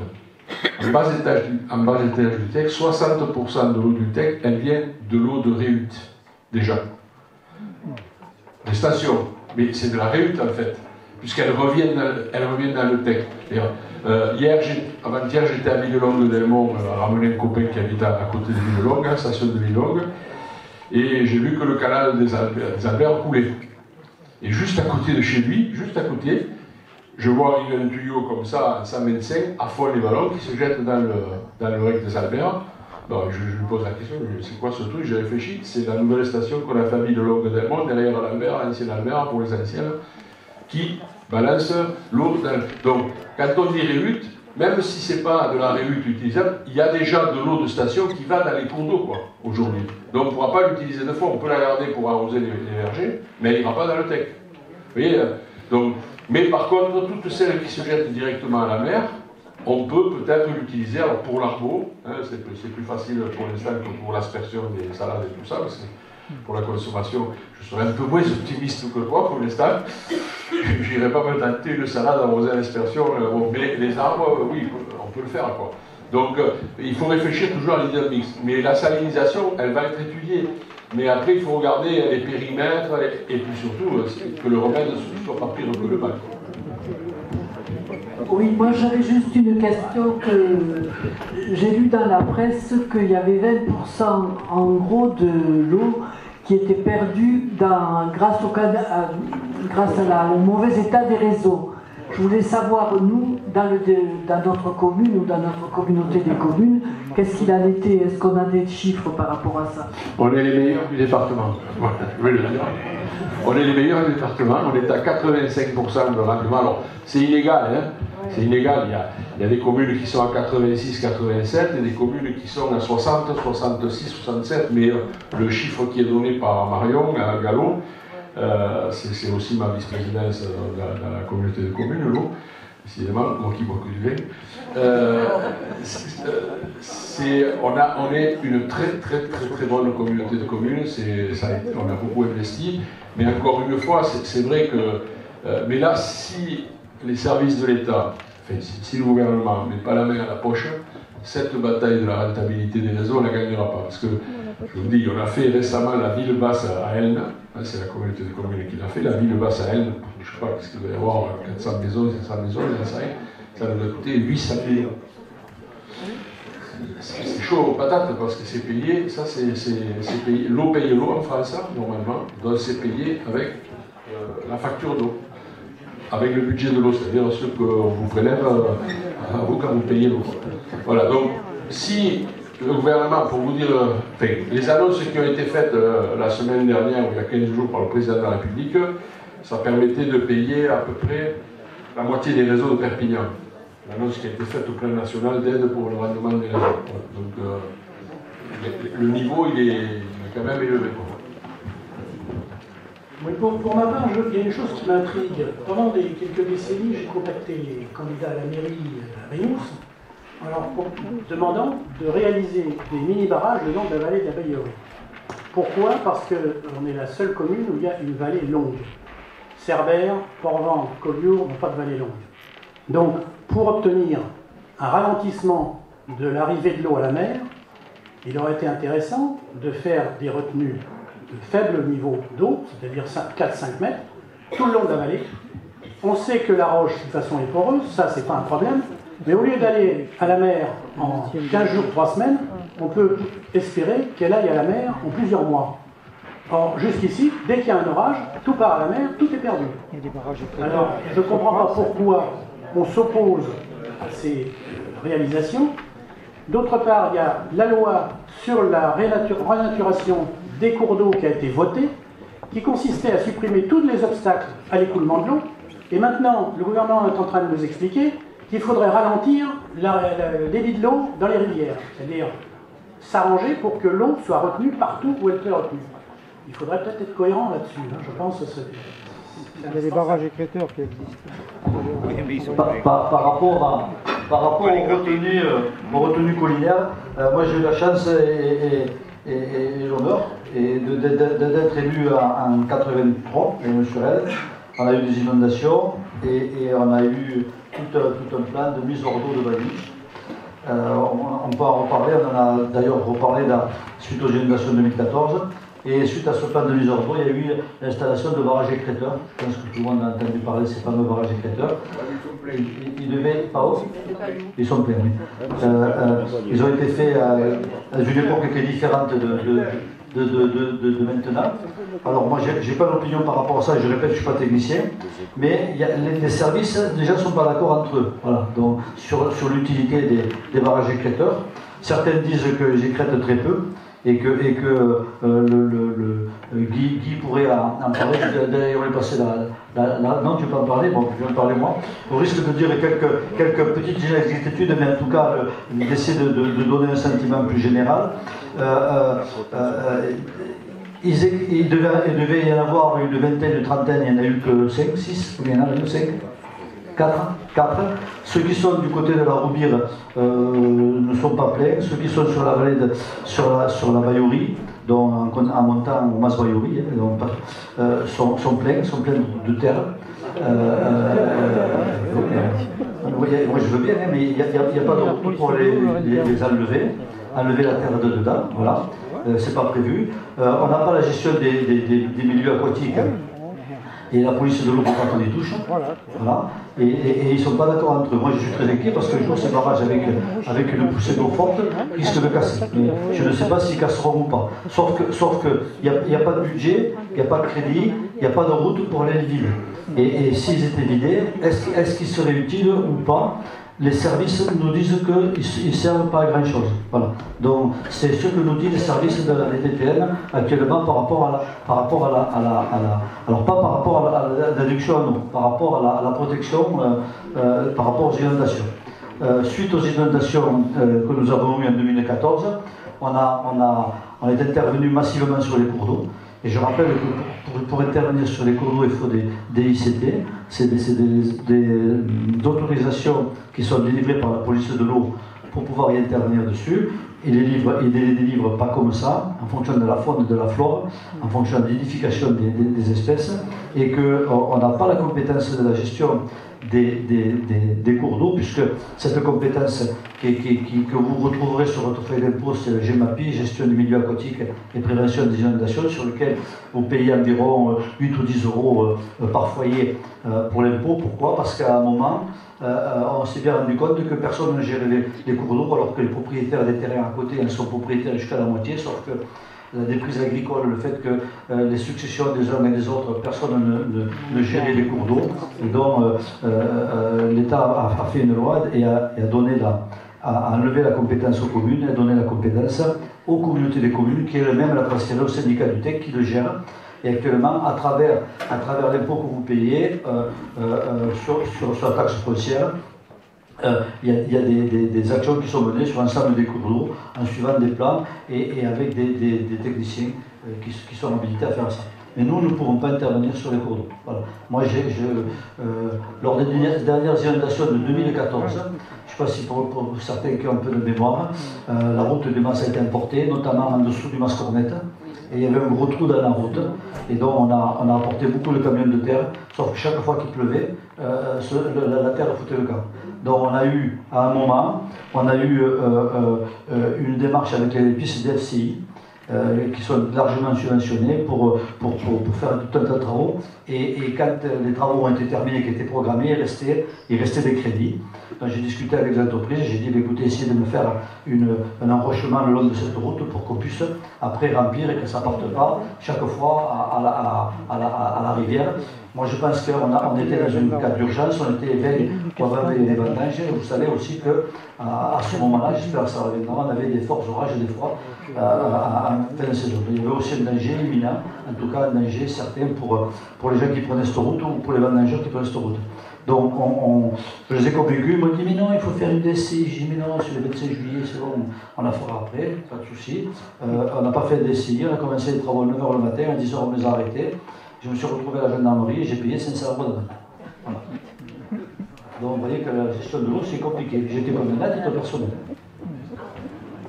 Oui, je voudrais revenir sur la question de l'eau de mer. C'est probablement pas une solution miracle et en tout cas pas unique. Mais on parle de Barcelone et effectivement il y a apparemment des effets négatifs. Moi je voudrais prendre l'exemple de l'État d'Israël. Israël dessale de l'eau depuis 70-80 ans. Donc ils ont une expérience. Et les 3/4 de la consommation d'eau d'Israël provient de la Méditerranée. Les 3/4, 75%. Alors, j'imagine qu'on connaît les effets, là j'avoue que je les ignore totalement. Enfin, il y a une grande expérience en tout cas, de la désalinisation de l'eau en Israël, qui semble plus concluante que l'expérience de Barcelone. Michel voulait finir de répondre sur les cours d'eau. Moi, j'ai envie de dire, on expérimentera, mais il y a plein de choses qui ont marché jusqu'à présent, mais on a une planète pourrie. On n'a plus de poissons dans la mer, on n'a plus d'algues, on n'a plus de ci, on n'a plus de là. Donc, moi, je ne sais pas si l'évaluation a été faite aussi, des contreparties environnementales dans l'océan et dans la Méditerranée. Voilà, on sait bien qu'Israël a fait des choses formidables, mais il en a fait d'autres de bien moins formidables. Donc, oui, ça serait bien qu'on ait la contre-expertise environnementale. Et puis en plus, si ce sont des grandes villes côtières, le coût peut-être pas le même. Le transport de l'eau, si nous on est un département de 400 000 habitants, la moitié vivent loin de la mer, il faut transporter l'eau, parce que l'eau ça se transporte. Donc c'est tout ça qu'il faut évaluer, c'est le coût. Si c'est pour payer le 12 ou 13 € le mètre cube, voilà, c'est compliqué. Et puis, non, oui, moi je voulais juste apporter une partie de la réponse sur les cours d'eau là, parce que c'est vrai qu'on entend souvent. Enfin, je ne veux pas du tout rentrer dans le débat s'il faut faire des barrages ou pas. Je voulais juste expliquer qu'effectivement, à l'échelle nationale, la manière d'aménager, entre guillemets, les cours d'eau a beaucoup changé depuis les années 80 jusqu'à maintenant. C'est-à-dire qu'avant, on aménageait beaucoup, notamment on faisait beaucoup de retenues, et on s'est rendu compte effectivement que ça posait certains problèmes. Alors il a été évoqué le problème de la continuité, donc on parle maintenant de continuité écologique, donc il s'agit de laisser monter et descendre certains poissons migrateurs, mais il y a aussi la continuité, ce qu'on appelle le transport solide. Un cours d'eau, c'est un débit d'eau, mais c'est aussi un volume de matériaux qui est transporté. Et si les barrages bloquent ces matériaux, et si ces matériaux ne peuvent pas être transportés, la rivière qui a une certaine énergie va prendre des matériaux ailleurs. Donc soit prendre des matériaux sur les berges, soit prendre des matériaux au fond de son lit. Et on a vraiment pris l'ampleur de ce phénomène dans les années 80, je crois que c'était de vide sur la Loire, où le pont s'est effondré, parce que les piles de pont étaient déchaussées. Donc il y a un vrai intérêt, après je ne dis pas qu'il ne faut pas faire de barrages ou faire des barrages, mais il y a de la donnée technique et scientifique derrière qui justifie de ne pas forcément barrer l'écoulement. Et ce qui est proposé maintenant, c'est ce qu'on appelle des solutions basées sur la nature, c'est effectivement ralentir les écoulements, mais pour ralentir les écoulements, c'est laisser l'eau divaguer un maximum possible, notamment en période de crue. C'est-à-dire que l'eau puisse s'étaler, et ne plus l'endiguer comme ça a beaucoup été fait, que l'eau puisse s'étaler un maximum, ce qui permet un ralentissement des crues. Voilà, c'est juste la philosophie entre guillemets actuelle qui est maintenant proposée par l'État, par rapport à ce qui était proposé dans les années 70. Oui, bonsoir. Si mes souvenirs sont bons, dans les années 90, la compagnie du baron de Languedoc, qui était une société économique mixte gérée par la région, à l'époque Languedoc-Roussillon, a mis en place un tuyau qui part du Rhône, du baron, et qui était au départ prévu pour arriver jusqu'à Barcelone. Ensuite, l'opération a été interrompue par des choix politiques qui étaient ceux de ce moment-là, mais à ma connaissance, l'aménagement a quand même été réalisé jusque dans l'Aude, et à l'heure actuelle, l'Aude est toujours alimentée. Alors ma question, alors je sais bien que c'est probablement pas la compétence ni de la commune, ni du département, mais de la région certainement, mais ma question est, est-ce que cette solution peut être remise à l'étude? Est-ce que c'est réalisable? Et en termes de coûts, est-ce que c'est possible de le financer? Et est-ce que ça peut apporter une réponse, non pas pour nous particulièrement, mais pour l'ensemble du département? Je vais te répondre parce que dans mes multiples casquettes, je suis désolé, je suis un cumulard mais j'encaisse pas, hein, je vous le dis. Je suis au conseil d'administration de BRL, donc, parce que je suis élu départemental simplement. Bon, les choix de l'époque, ça avait été une grosse pression du monde agricole. À l'époque, les politiques avaient cédé. Le monde agricole disait, et sans doute à juste titre, je ne sais pas, disait on ne veut pas alimenter la concurrence qui est en Catalogne Sud, voilà, en Espagne, ils veulent nous concurrencer avec les produits avec de l'eau de chez nous. Bon, voilà. C'était une position qui a été répétée d'ailleurs à Saint-Estève quand il y a eu la réunion organisée par la GRI. Et donc les politiques de l'époque ont cédé. Mais ce que je peux dire, donc, le tuyau n'a pas été dimensionné pour nous alimenter. C'est-à-dire qu'aujourd'hui, il manque à ce tuyau 500 litres seconde. Si les PO avaient été d'accord, on aurait rajouté un débit de 500 litres seconde.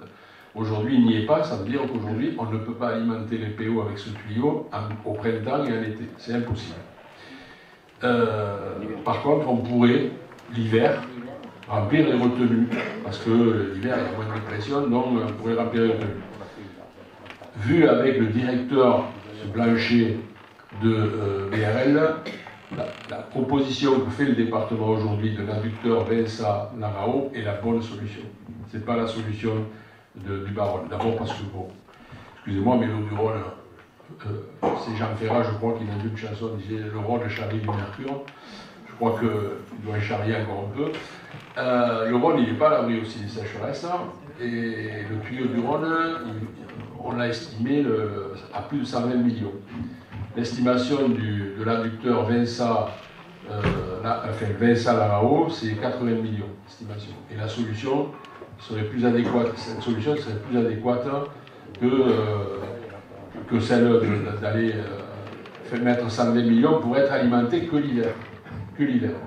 Là, avec Vinça-Larao, l'idée c'est qu'on ne perde pas une goutte de pluie. C'est-à-dire qu'à un moment donné, il y a des pluies, elles ont changé, des fois elles sont violentes, les épisodes on en a connu d'autres, appelés Cévenol, méditerranéen. Et donc à des moments, on lâche dans la rivière beaucoup plus de mètres cubes que ce dont on a besoin. Par exemple, quand il y a eu la tempête Gloria, que à 3 jours avant, les météorologues nous disaient que sur le bassin du Conflans ce serait faible. Hein. Donc si on avait gardé l'eau, comme certains le proposent, en hiver, puisque la Gloria c'était en janvier de mémoire, on avait gardé l'eau dans le barrage, on aurait tout pété. Donc, malgré tout, les lâchers qu'on a fait pendant Gloria, ça a coûté au département 60 millions d'euros de réparation sur l'aval de la tête. Hein. Je le dis donc, là quand on aurait des pluies en excès, que la rivière et les canaux n'en auraient pas besoin, on pourrait la stocker au travers de cet adducteur à Vinça. Si on pouvait faire ça aujourd'hui à Larao, si on pouvait faire ça aujourd'hui à Larao, on aurait peut-être 15 millions de mètres cubes, alors qu'on arrive péniblement à 7.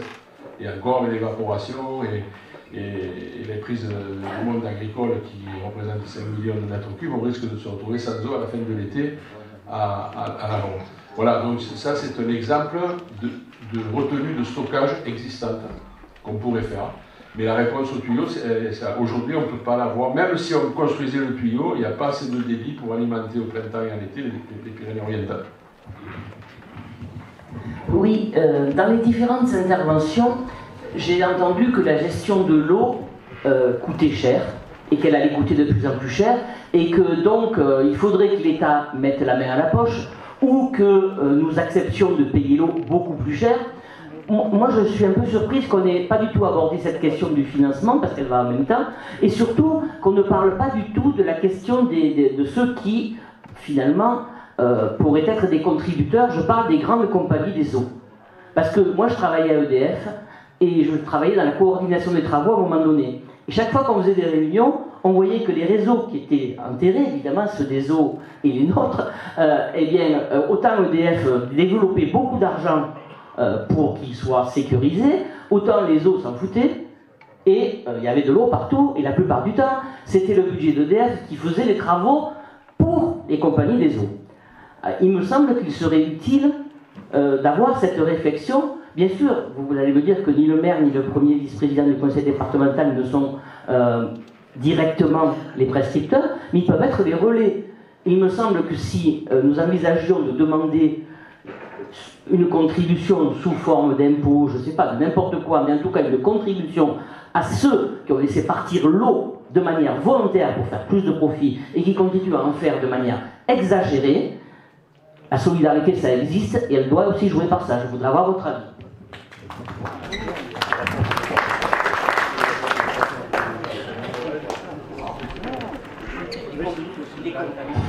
J'enlève toutes mes casquettes sur une. Donc voilà, c'est Nicolas Garcia qui parle. Pour moi, l'eau est un bien public qui appartient à tous et qui devrait faire l'objet d'une grande régie nationale, d'une gestion publique nationale. Voilà. L'eau, elle coule, c'est pas normal qu'on la paye à des endroits 5 €, à des endroits 3 €. Donc pour moi, la question est réglée. Enfin, pour moi personnellement, après, chacun a les convictions qu'il a. Moi, je pense que l'eau, comme les ordures ménagères, comme le traitement des déchets médicaux, devrait être un grand service public national décentralisé, à gestion décentralisée, parce que naturellement, on ne gère pas l'eau dans les Pyrénées-Orientales, et on le voit aujourd'hui, comme on la gère sur le Rhône ou sur la Seine. Je ferme la parenthèse. Et je vais donner un chiffre que sans doute Pierre a connu ou connaît, et certainement votre frère aujourd'hui aussi. Quand j'ai été président du SMEPTA, donc le SMEPTA était le syndicat mixte du bassin du Tech Aval. Donc maintenant il n'existe plus, il a été intégré dans la communauté de communes, mais en fait c'était un syndicat de production d'eau potable qui avait confié pour une partie l'exploitation de l'eau à une société qui s'appelait la Compagnie de l'eau et de l'ozone à l'époque, qui est aujourd'hui, je crois, la Lyonnaise ou je ne sais plus. Quand on les a fait partir, on leur a demandé gentiment qu'on voulait s'occuper de l'eau. Ils nous ont demandé une indemnisation importante qui était de l'ordre de 3 millions €. J'ai eu la chance, grâce au même réseau dont parlait Madame il y a longtemps, d'avoir les vrais chiffres de comptabilité de la maison mère. Et il s'avère que dans ces vrais chiffres de la comptabilité, puisqu'il y avait une double comptabilité, il y avait la comptabilité aujourd'hui qui nous présentait à nous, SMEPTA, en disant on perd des sous chez vous, on va faire l'équilibre tout juste, etc. Et il y avait la comptabilité réelle, celle qui était à la maison mère, qui disait que depuis 20 ans, ils avaient fait quasiment aucun renouvellement patrimonial. Donc, et que les réseaux fuyaient comme des paniers, contrairement à ce que disaient les rapports.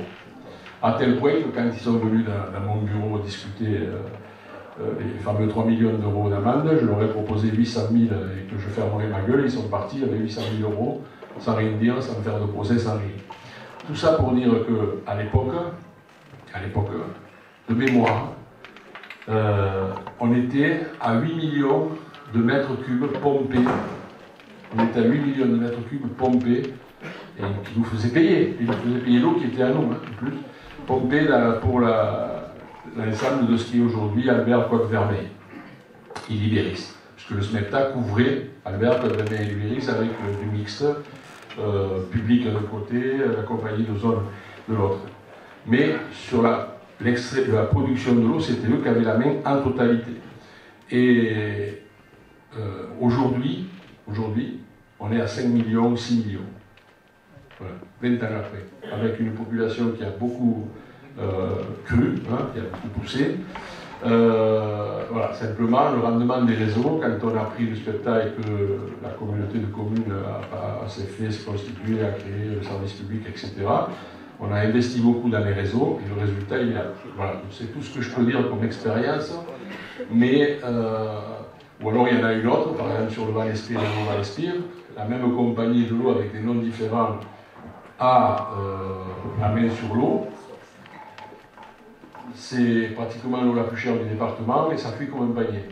Et ça fait au moins depuis la libération qu'ils ont la main sur l'eau. Bon, après, il y a des débats philosophiques, mais il y a très peu d'exemples où le service public est plus cher. Et c'est l'injection dans les compagnies privées, peut-être je vais me faire tuer, mais en tout cas, il y a quelques ouvrages qui en parlent. Les travaux, les investissements sur le réseau d'eau sont pris sur le prix de l'eau. Ça veut dire que plus on consomme d'eau, plus on peut investir. Donc à l'époque, plus on avait plus de fuites, plus on avait d'argent. Voilà. Donc on est sur un système qui est relativement pervers par rapport à ça. Et la deuxième chose, c'est qu'on a fait beaucoup d'efforts pour réparer nos réseaux qui fuient. Je pense qu'à Bagnols, on ne doit pas être loin de 80%, on n'y est peut-être pas encore arrivé, mais on fait beaucoup de progrès. À savoir aussi que l'agence de l'eau finance les travaux de réparation et d'adduction d'eau dans les villes, mais qu'on dépend, et je suis solidaire de la communauté de communes, je suis vice-président comme Nicolas, mais à un moment, les maires décident de faire des travaux, mais sont soumis aussi à défendre le bout de gras entre nous. Je ne dispute pas, mais quand même, voilà, c'est pas tout que Bagnols qui consomme le budget d'investissement sur l'eau, se le répartit, et donc on ne peut pas non plus investir tout le temps dans les réseaux et dans la réflexion des quartiers. Je ne l'ai pas en tête, mais je crois qu'on est autour de 400 ou 500 000 euros sur l'adduction en eau, sur le quartier qu'on est en train de refaire maintenant de la rue Richelieu. Voilà. Donc ce sont des sommes quand même qui sont relativement importantes, qui sont mobilisées. La rue Richelieu, pour vous citer un exemple, c'est une rue que je voulais faire il y a 3 ans en arrière. J'ai jamais pu la faire parce qu'à un moment, je n'avais pas les budgets à la communauté des communes, je n'avais pas goudronné une rue sans refaire les réseaux en dessous, pour qu'il m'arrive ce qui est arrivé à la LZM cet été, où peu importe, mes prédécesseurs avaient goudronné la rue sans refaire les réseaux, tout a pété, en plein été, on a dû promener des tuyaux à même le trottoir en les calant avec des blocs de ciment pour que le quartier puisse avoir de l'eau, parce qu'on avait fait, pas tout et n'importe quoi, mais on n'avait pas refait, on avait refait la rue avant de refaire les réseaux. Donc on est aussi tenu, les communes, avec des budgets. On a la même problématique par rapport aux eaux de pluie, où on a de très mauvais réseaux d'assainissement. Et quand il pleut très fort, on a de l'eau parasite qui rentre dans nos réseaux et que vous voyez ressortir au port de temps en temps parce que c'est le point le plus bas. Donc il y a actuellement des solutions qui sont mises en place pour augmenter le pompage et dévier ces eaux, et ça coûte 150 000 € à la communauté des communes, voilà, pour les orienter sur d'autres tuyauteries. Mais sur les réseaux d'assainissement, on a aussi des contraintes importantes et on a aussi de gros travaux à faire là-dessus. Bonjour. Bonjour. Je respecte tout à fait, pour être clair, le travail que vous faites aussi bien sur la commune que dans la communauté de communes. Mais vous êtes confronté à des problèmes budgétaires et politiques, hein, c'est forcément trois. Et je pense qu'aujourd'hui, par rapport à ce qu'on voit, par rapport à la situation qui va se détériorer, on voit les résultats du GIEC, ça va durer, cette situation va durer, au moins pendant quelques dizaines d'années.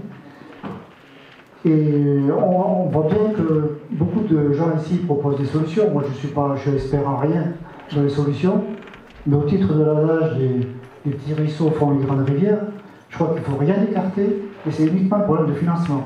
Donc je pense que pour accélérer ou pour appuyer sur l'accélérateur, il faut en faire appel à la solidarité nationale.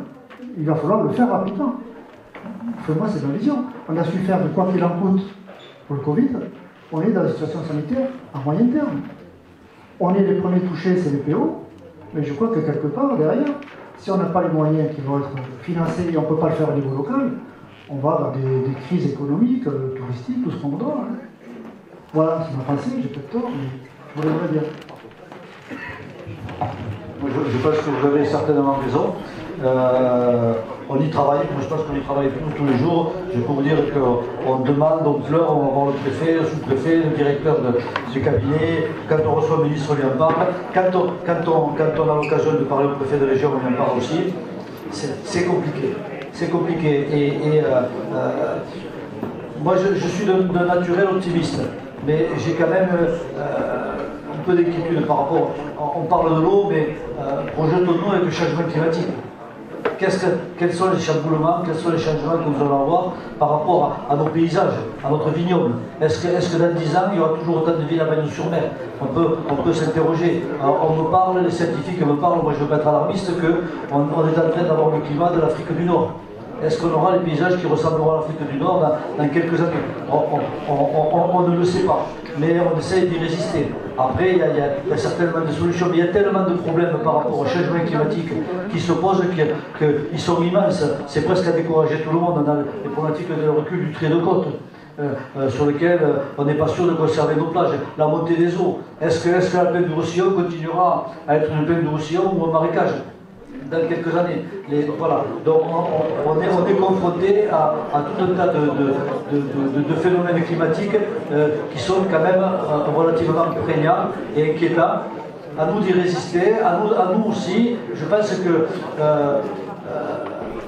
il faut aussi s'aider soi-même et aussi ne pas avoir honte de ramasser le papier, de faire le geste nécessaire, parce que c'est aussi l'ensemble de tous les petits gestes qu'on fera les uns et les autres qui feront que peut-être on influera un peu.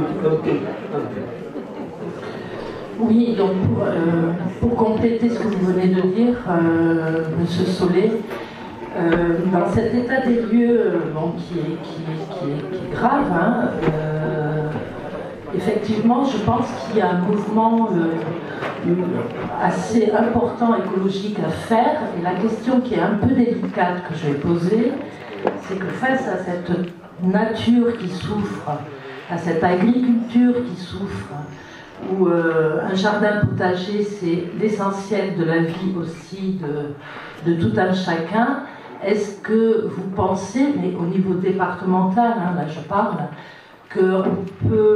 est-ce qu'a été étudiée une remise en question de l'activité touristique, surtout dans certains endroits, pour privilégier un petit peu l'essentiel? Oui, très, très clair. Moi, je vais vous répondre à titre personnel, pas à titre de maire. Je pense qu'on y sera contraint. On y sera contraint. Qu'on le veuille ou qu'on ne le veuille pas, on y sera contraint par les besoins d'eau, par l'espace, par la pollution, par tout ça. Donc, après, de quelle façon, je ne sais pas, mais on y sera contraint. Il y a bien beaucoup d'autres villes qui pensent et qui réfléchissent là-dessus. Mais c'est sûr que ce sera une des contraintes. Quel tourisme on veut, quel développement on veut pour nos villes. Nous avons inscrit la démarche de notre projet de territoire sur les objectifs de développement durable, parce qu'on souhaite continuer à se développer, mais on souhaite avoir une grande partie de notre politique sur le développement, la préservation de l'environnement et de notre planète. Pour moi, les deux sont absolument compatibles. Donc, il y a beaucoup de choses qui sont en train de se mettre en place. Il y a Hélène Ferré, que je vois ici, qui a été recrutée justement pour s'occuper de tous ces problèmes environnementaux. Bien sûr que le tourisme, mais même notre vie à nous, ne sera pas la même que celle qu'on vit maintenant. Je ne suis pas sûr que mes enfants vivent pareil que moi, et mes petits-enfants encore moins certainement. Donc il y aura des adaptations, ça c'est certain. Mais est-ce qu'on pourra continuer à recevoir un tourisme de masse? Moi, déjà à Bagnols, ce n'est pas le cas, mais à mon avis, je me pose vraiment la question, je pense que non. Oui, pour ma part, je voulais revenir sur l'histoire de la désalinisation de l'eau de mer. Vous avez parlé du cas d'Israël. Israël, c'est quelque chose de très particulier. par rapport à Barcelone. Barcelone, il y a encore du plateau continental, avec donc des possibilités de pêche et des productivités marines importantes. En Israël, il n'y a pas de plateau continental, le fond descend à 5000 mètres, et à ces profondeurs, il y a des concentrations en sel extrêmement importantes qui datent de la formation de la Méditerranée. Du coup, si vous rejetez de l'eau salée dans une saumure naturelle, vous n'avez aucun effet écologique. Étant donné que cette eau hyper salée est très dense, hein, elle doit faire à peu près 1,5 de densité, donc elle coule immédiatement comme du sirop. Et eux n'ont pas le problème qu'on a nous, effectivement, puisque chez nous, il y a un plateau continental. Et on en vit au niveau de la pêche, il ne faut jamais l'oublier. Donc si on étale sur ces fonds une saumure, on fait mourir la totalité de la productivité du fond. Sans retour. On n'aurait pas dit mieux. Merci pour votre intervention. Sur le tourisme, voilà, il y a des modes économiques aujourd'hui, l'agriculture, le tourisme, etc., qui devront évoluer. Voilà. Après, qui a le droit d'interdire à des gens de venir en vacances, comment on le fait, ça pose des problèmes quand même. Bonsoir, M. Fédabelli, l'appareil.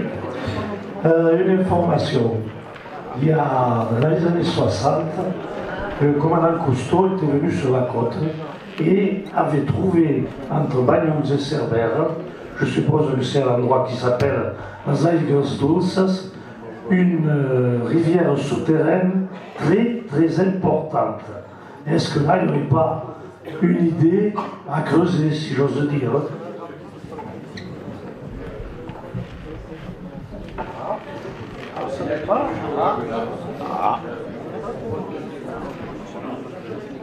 Bonjour. J'ai jamais entendu parler de cette rivière souterraine très très importante. Par contre, ce que je sais, c'est que contrairement aux Corbières, c'est un massif calcaire dans lequel l'eau peut faire des galeries, et là on a des rivières souterraines. La roche qui est ici, qui est plutôt métamorphique, est considérée comme à peu près imperméable. Donc il y a de l'eau dans les fissures, mais a priori, il y a de l'eau dans l'alluvion des cours d'eau, donc dans la Vaillerie. Mais quand on est dans la roche-roche, il y a quand même très très peu d'eau disponible pour ce type de formation. Donc je suis assez surpris qu'il existe une rivière souterraine, et je suis encore plus surpris que si elle existe, au moment où elle a été découverte, personne ne s'en sera emparé. Voilà. On va faire des recherches. Je peux. Merci.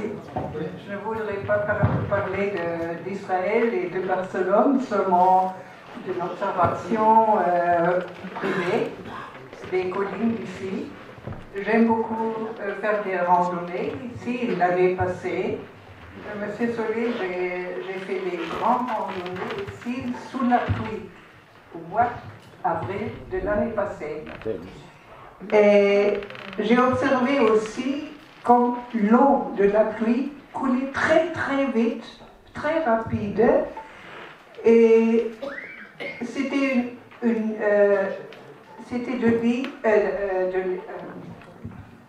de l'eau perdue.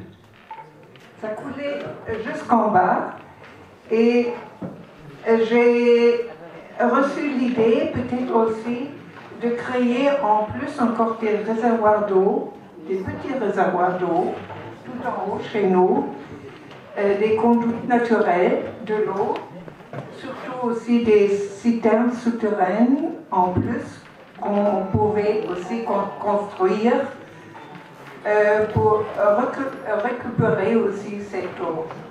C'est seulement une solution partielle, je le sais, justement pour la période de la pluie qui est très forte, parce qu'en futur, on reçoit plus en plus d'une grande sécheresse, mais aussi des périodes de grandes pluies très fortes. Il faut récupérer déjà en haut. Merci. Vous reposez la question des barrages. Bon, après, on peut toujours, pourquoi pas. Moi, je pense que toutes les solutions sont bonnes. Par rapport à vos écoutants, j'ai simplement à dire que on vit une période de sécheresse énorme, mais je ne suis pas sûr qu'en octobre, on n'ait pas des inondations. Je le dis parce qu'on est aussi, on va être soumis aussi à des épisodes méditerranéens. Voilà. Donc c'est juste une remarque par rapport à ce que vous avez dit. Moi je pense que tous les gestes, toutes les solutions sont bonnes. Après, il y a aussi un équilibre financier, je pense, à trouver par rapport à ça. Je rappelle qu'on paie relativement cher le prix de l'eau actuellement et que voilà. Il y a d'autres solutions qui sont proposées. Il y a un prix de l'eau sociale qui a été proposé par certains, pourquoi pas, avec un droit, ce que disait Nicolas par rapport à l'eau, puisque nous sommes faits d'eau, nous 80% de notre corps c'est de l'eau, et l'eau c'est la vie, donc moi je suis assez partisan que l'eau c'est un élément absolument vital qu'on doit partager par rapport à la vie de l'espèce humaine, et que pourquoi pas à un moment, ce qui fait beaucoup économiser aussi c'est les prix. Donc si on garantissait à certains l'accessibilité à l'eau à un prix raisonnable et qu'à partir d'un certain moment, un certain seuil, un certain gaspillage ou une certaine consommation abusive ou une certaine consommation qui n'est pas alimentaire, il y ait un prix différent, ça fait partie aussi, non pas des solutions, mais ça fait partie aussi des leviers qui incitent peut-être les personnes à moins consommer, à faire un peu plus attention. Ça en fait partie. Oui, bonjour à tous. Je voulais vous poser une question par rapport au tourisme là, dont on a parlé tout à l'heure. Dans l'exposé qui a été fait, qui était très bien, mais je trouve qu'il y a une donnée qui manque, c'est est-ce qu'on a une idée de l'augmentation de la consommation estivale, et notamment sur les villes côtières où il y a une augmentation de population qui est quand même assez importante, et qu'est-ce que cela représente en pourcentage sur donc, les consommations, je crois les 51% que vous nous avez montré. Est-ce qu'on a une idée de ça? Parce que ça c'est aussi des parties, c'est des populations qui n'ont pas la même conscience que nous, qu'on va être obligé, nous, sur le territoire, de s'adapter et d'avoir cette conscience, et ces gens-là viennent en vacances, ils en ont un peu rien à faire, c'est un peu comme pour le problème des incendies, celui qui jette son mégot de cigarette par la fenêtre, quoi. Voilà, donc je voulais savoir si vous aviez une idée de cette situation de départ. Moi je voudrais d'abord vous prier de m'excuser parce que je suis obligé de partir, j'ai une réunion à 20h à elle, moi j'y serai pas, mais je vais essayer d'y arriver pas trop tard. Donc 20h à elle, je suis pas en retard, mais je suis pas à la masse. Simplement, Hichem va finir de répondre, hein, ce sont des choses pas faciles à calculer, Hichem va finir de répondre, mais il l'a bien précisé, sur les 40 et quelques millions de mètres cubes pris dans la nappe pour la pluie quaternaire pour l'eau potable, sont inclus toutes les consommations de l'année, donc y compris les touristes. Moi, les derniers chiffres que j'avais, ça tournait autour de 2 millions de mètres cubes. Mais c'est peut-être, il précisera. Il précisera.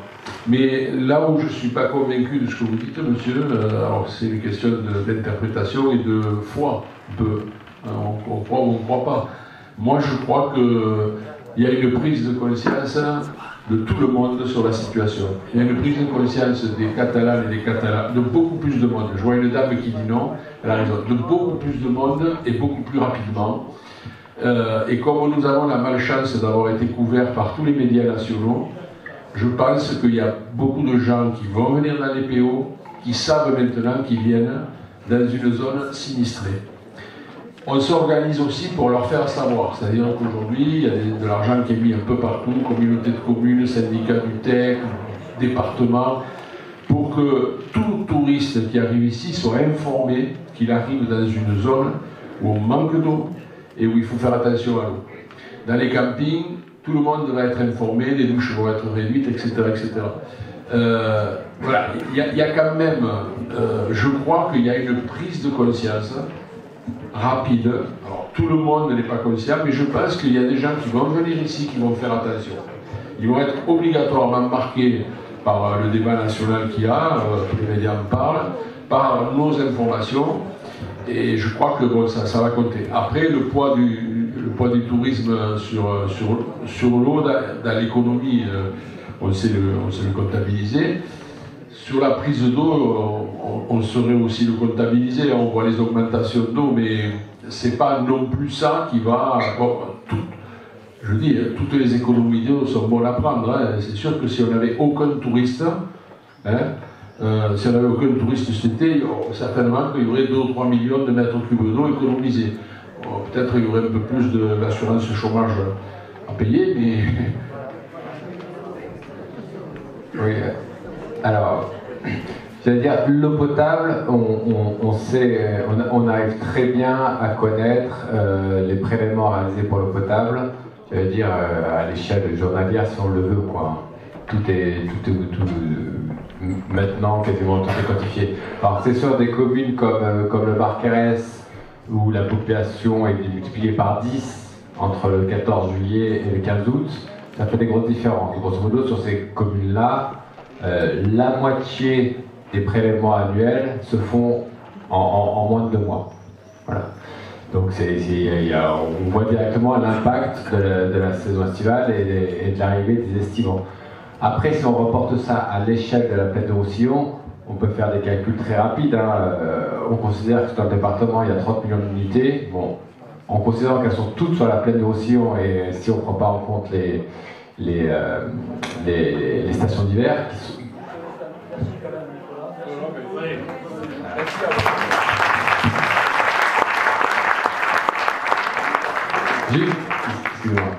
Juste de conclure, l'augmentation de prélèvement pour la production d'eau potable, ça serait un peu moins de 10% des prélèvements totaux. Voilà. Donc, moi je vous propose, il y a beaucoup de monde qui sont en train de nous quitter. Peut-être on va passer 1 ou 2 questions. Juste par rapport au tourisme, je pense qu'il ne faut pas non plus stigmatiser les personnes. Et on est bien content de recevoir les touristes dans nos régions. Ils font partie de l'économie. Je rappelle que le tourisme, c'est la première économie du département. Ça a maintenant dépassé la viticulture et derrière il y a les emplois directs, les emplois indirects. Il y a aussi une grande partie du département qui vit grâce au tourisme, y compris les agriculteurs, parce que s'il y a moins de tourisme, certainement qu'ils vendront moins bien ou moins facilement leurs produits. Donc attention de ne pas stigmatiser les populations. Moi j'ai connu ça quand j'avais 18 ans, où le tourisme était vu comme l'empêcheur de tourner en rond, ceux qui faisaient du bruit, ceux qui ne supportaient pas le bruit, etc., qui nous empêchaient de nous regarder, etc. Les choses ont beaucoup évolué. Je pense qu'il y a une acceptation de nos amis visiteurs qui viennent nous rencontrer. On a aussi beaucoup de touristes qui choisissent et qui après choisissent de venir habiter chez nous en résidence secondaire, qui deviennent aussi des résidences principales. Il y a un turnover de population qui est important dans nos villes. Il faut que vous en soyez conscients. Beaucoup de gens, peut-être pas dans cette salle, mais beaucoup de personnes que je rencontre dans les associations ne sont pas originaires de Banyuls et ils sont aussi respectables que les Banyulins. Et peut-être des fois, nous on a eu la chance de naître à Banyuls, eux ils ont eu la volonté de venir habiter avec nous. Donc ne stigmatisons pas, et essayons de vivre en mode entente avec eux et d'essayer aussi de les motiver pour qu'ils fassent des économies comme nous. Voilà. Juste simplement une petite remarque, parce que je suis un peu interpellé par le fait que toutes les questions ont porté sur l'augmentation des ressources. Et j'ai pas vu de questions sur l'économie de la consommation. On y travaille. Alors, non, bien sûr, mais vous êtes le seul à en avoir parlé, au niveau de la mairie. En revanche, simplement, expérience personnelle, mais que j'invite absolument chacun d'entre nous à faire, parce que c'est un geste citoyen. Mettez 2 briques, si vous ne savez pas régler votre mécanisme de chasse d'eau, mettez 2 briques dans le réservoir de chacune de vos chasses d'eau. Ne jetez pas l'eau de nettoyage de vos légumes, arrosez vos plantes avec. Je dirais même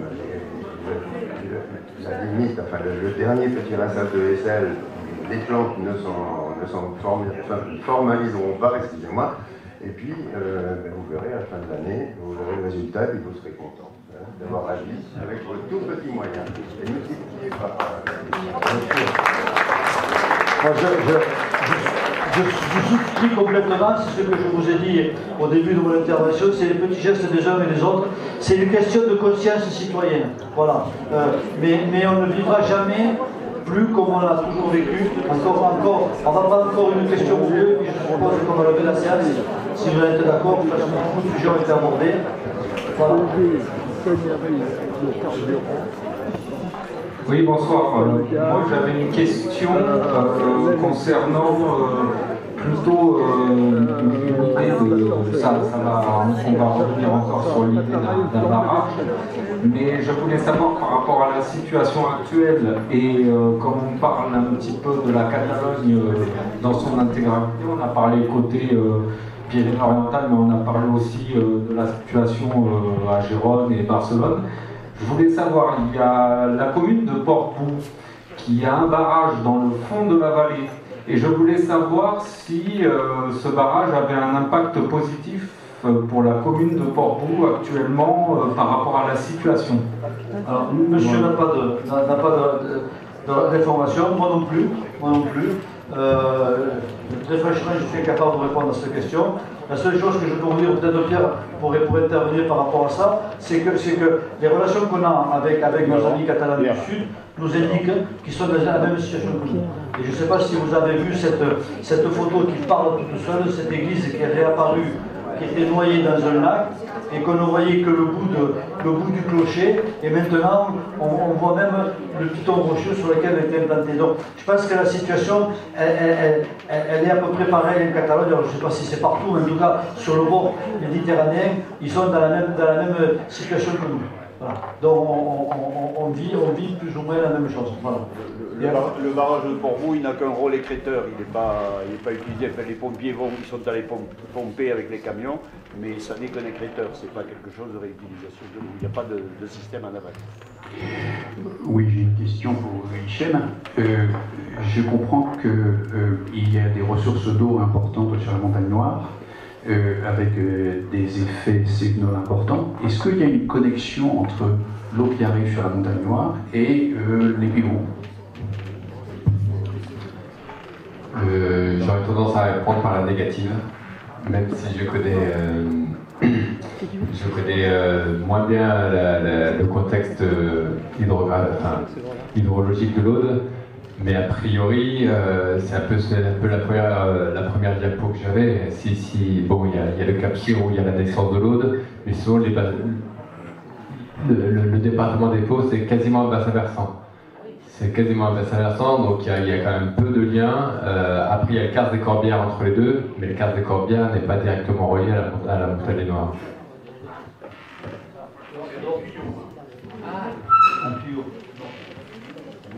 Non, il me dit que non.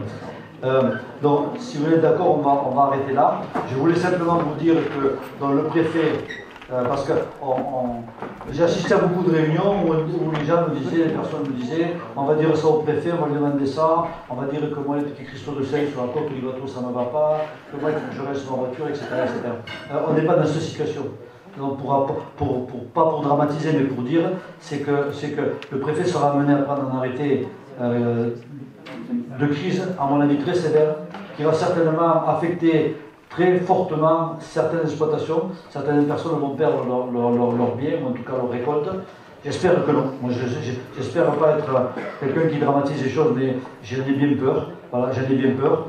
Et qu'il faut être solidaire de ça, il faut faire attention, qu'il faudra être scrupuleux, que je ne fonctionne pas à la délation, donc je le dis, répétez-le, c'est pas peine de me téléphoner pour me dire Dupont il a pris de l'eau, je ne fonctionne pas comme ça, ce n'est pas mon état d'esprit, voilà.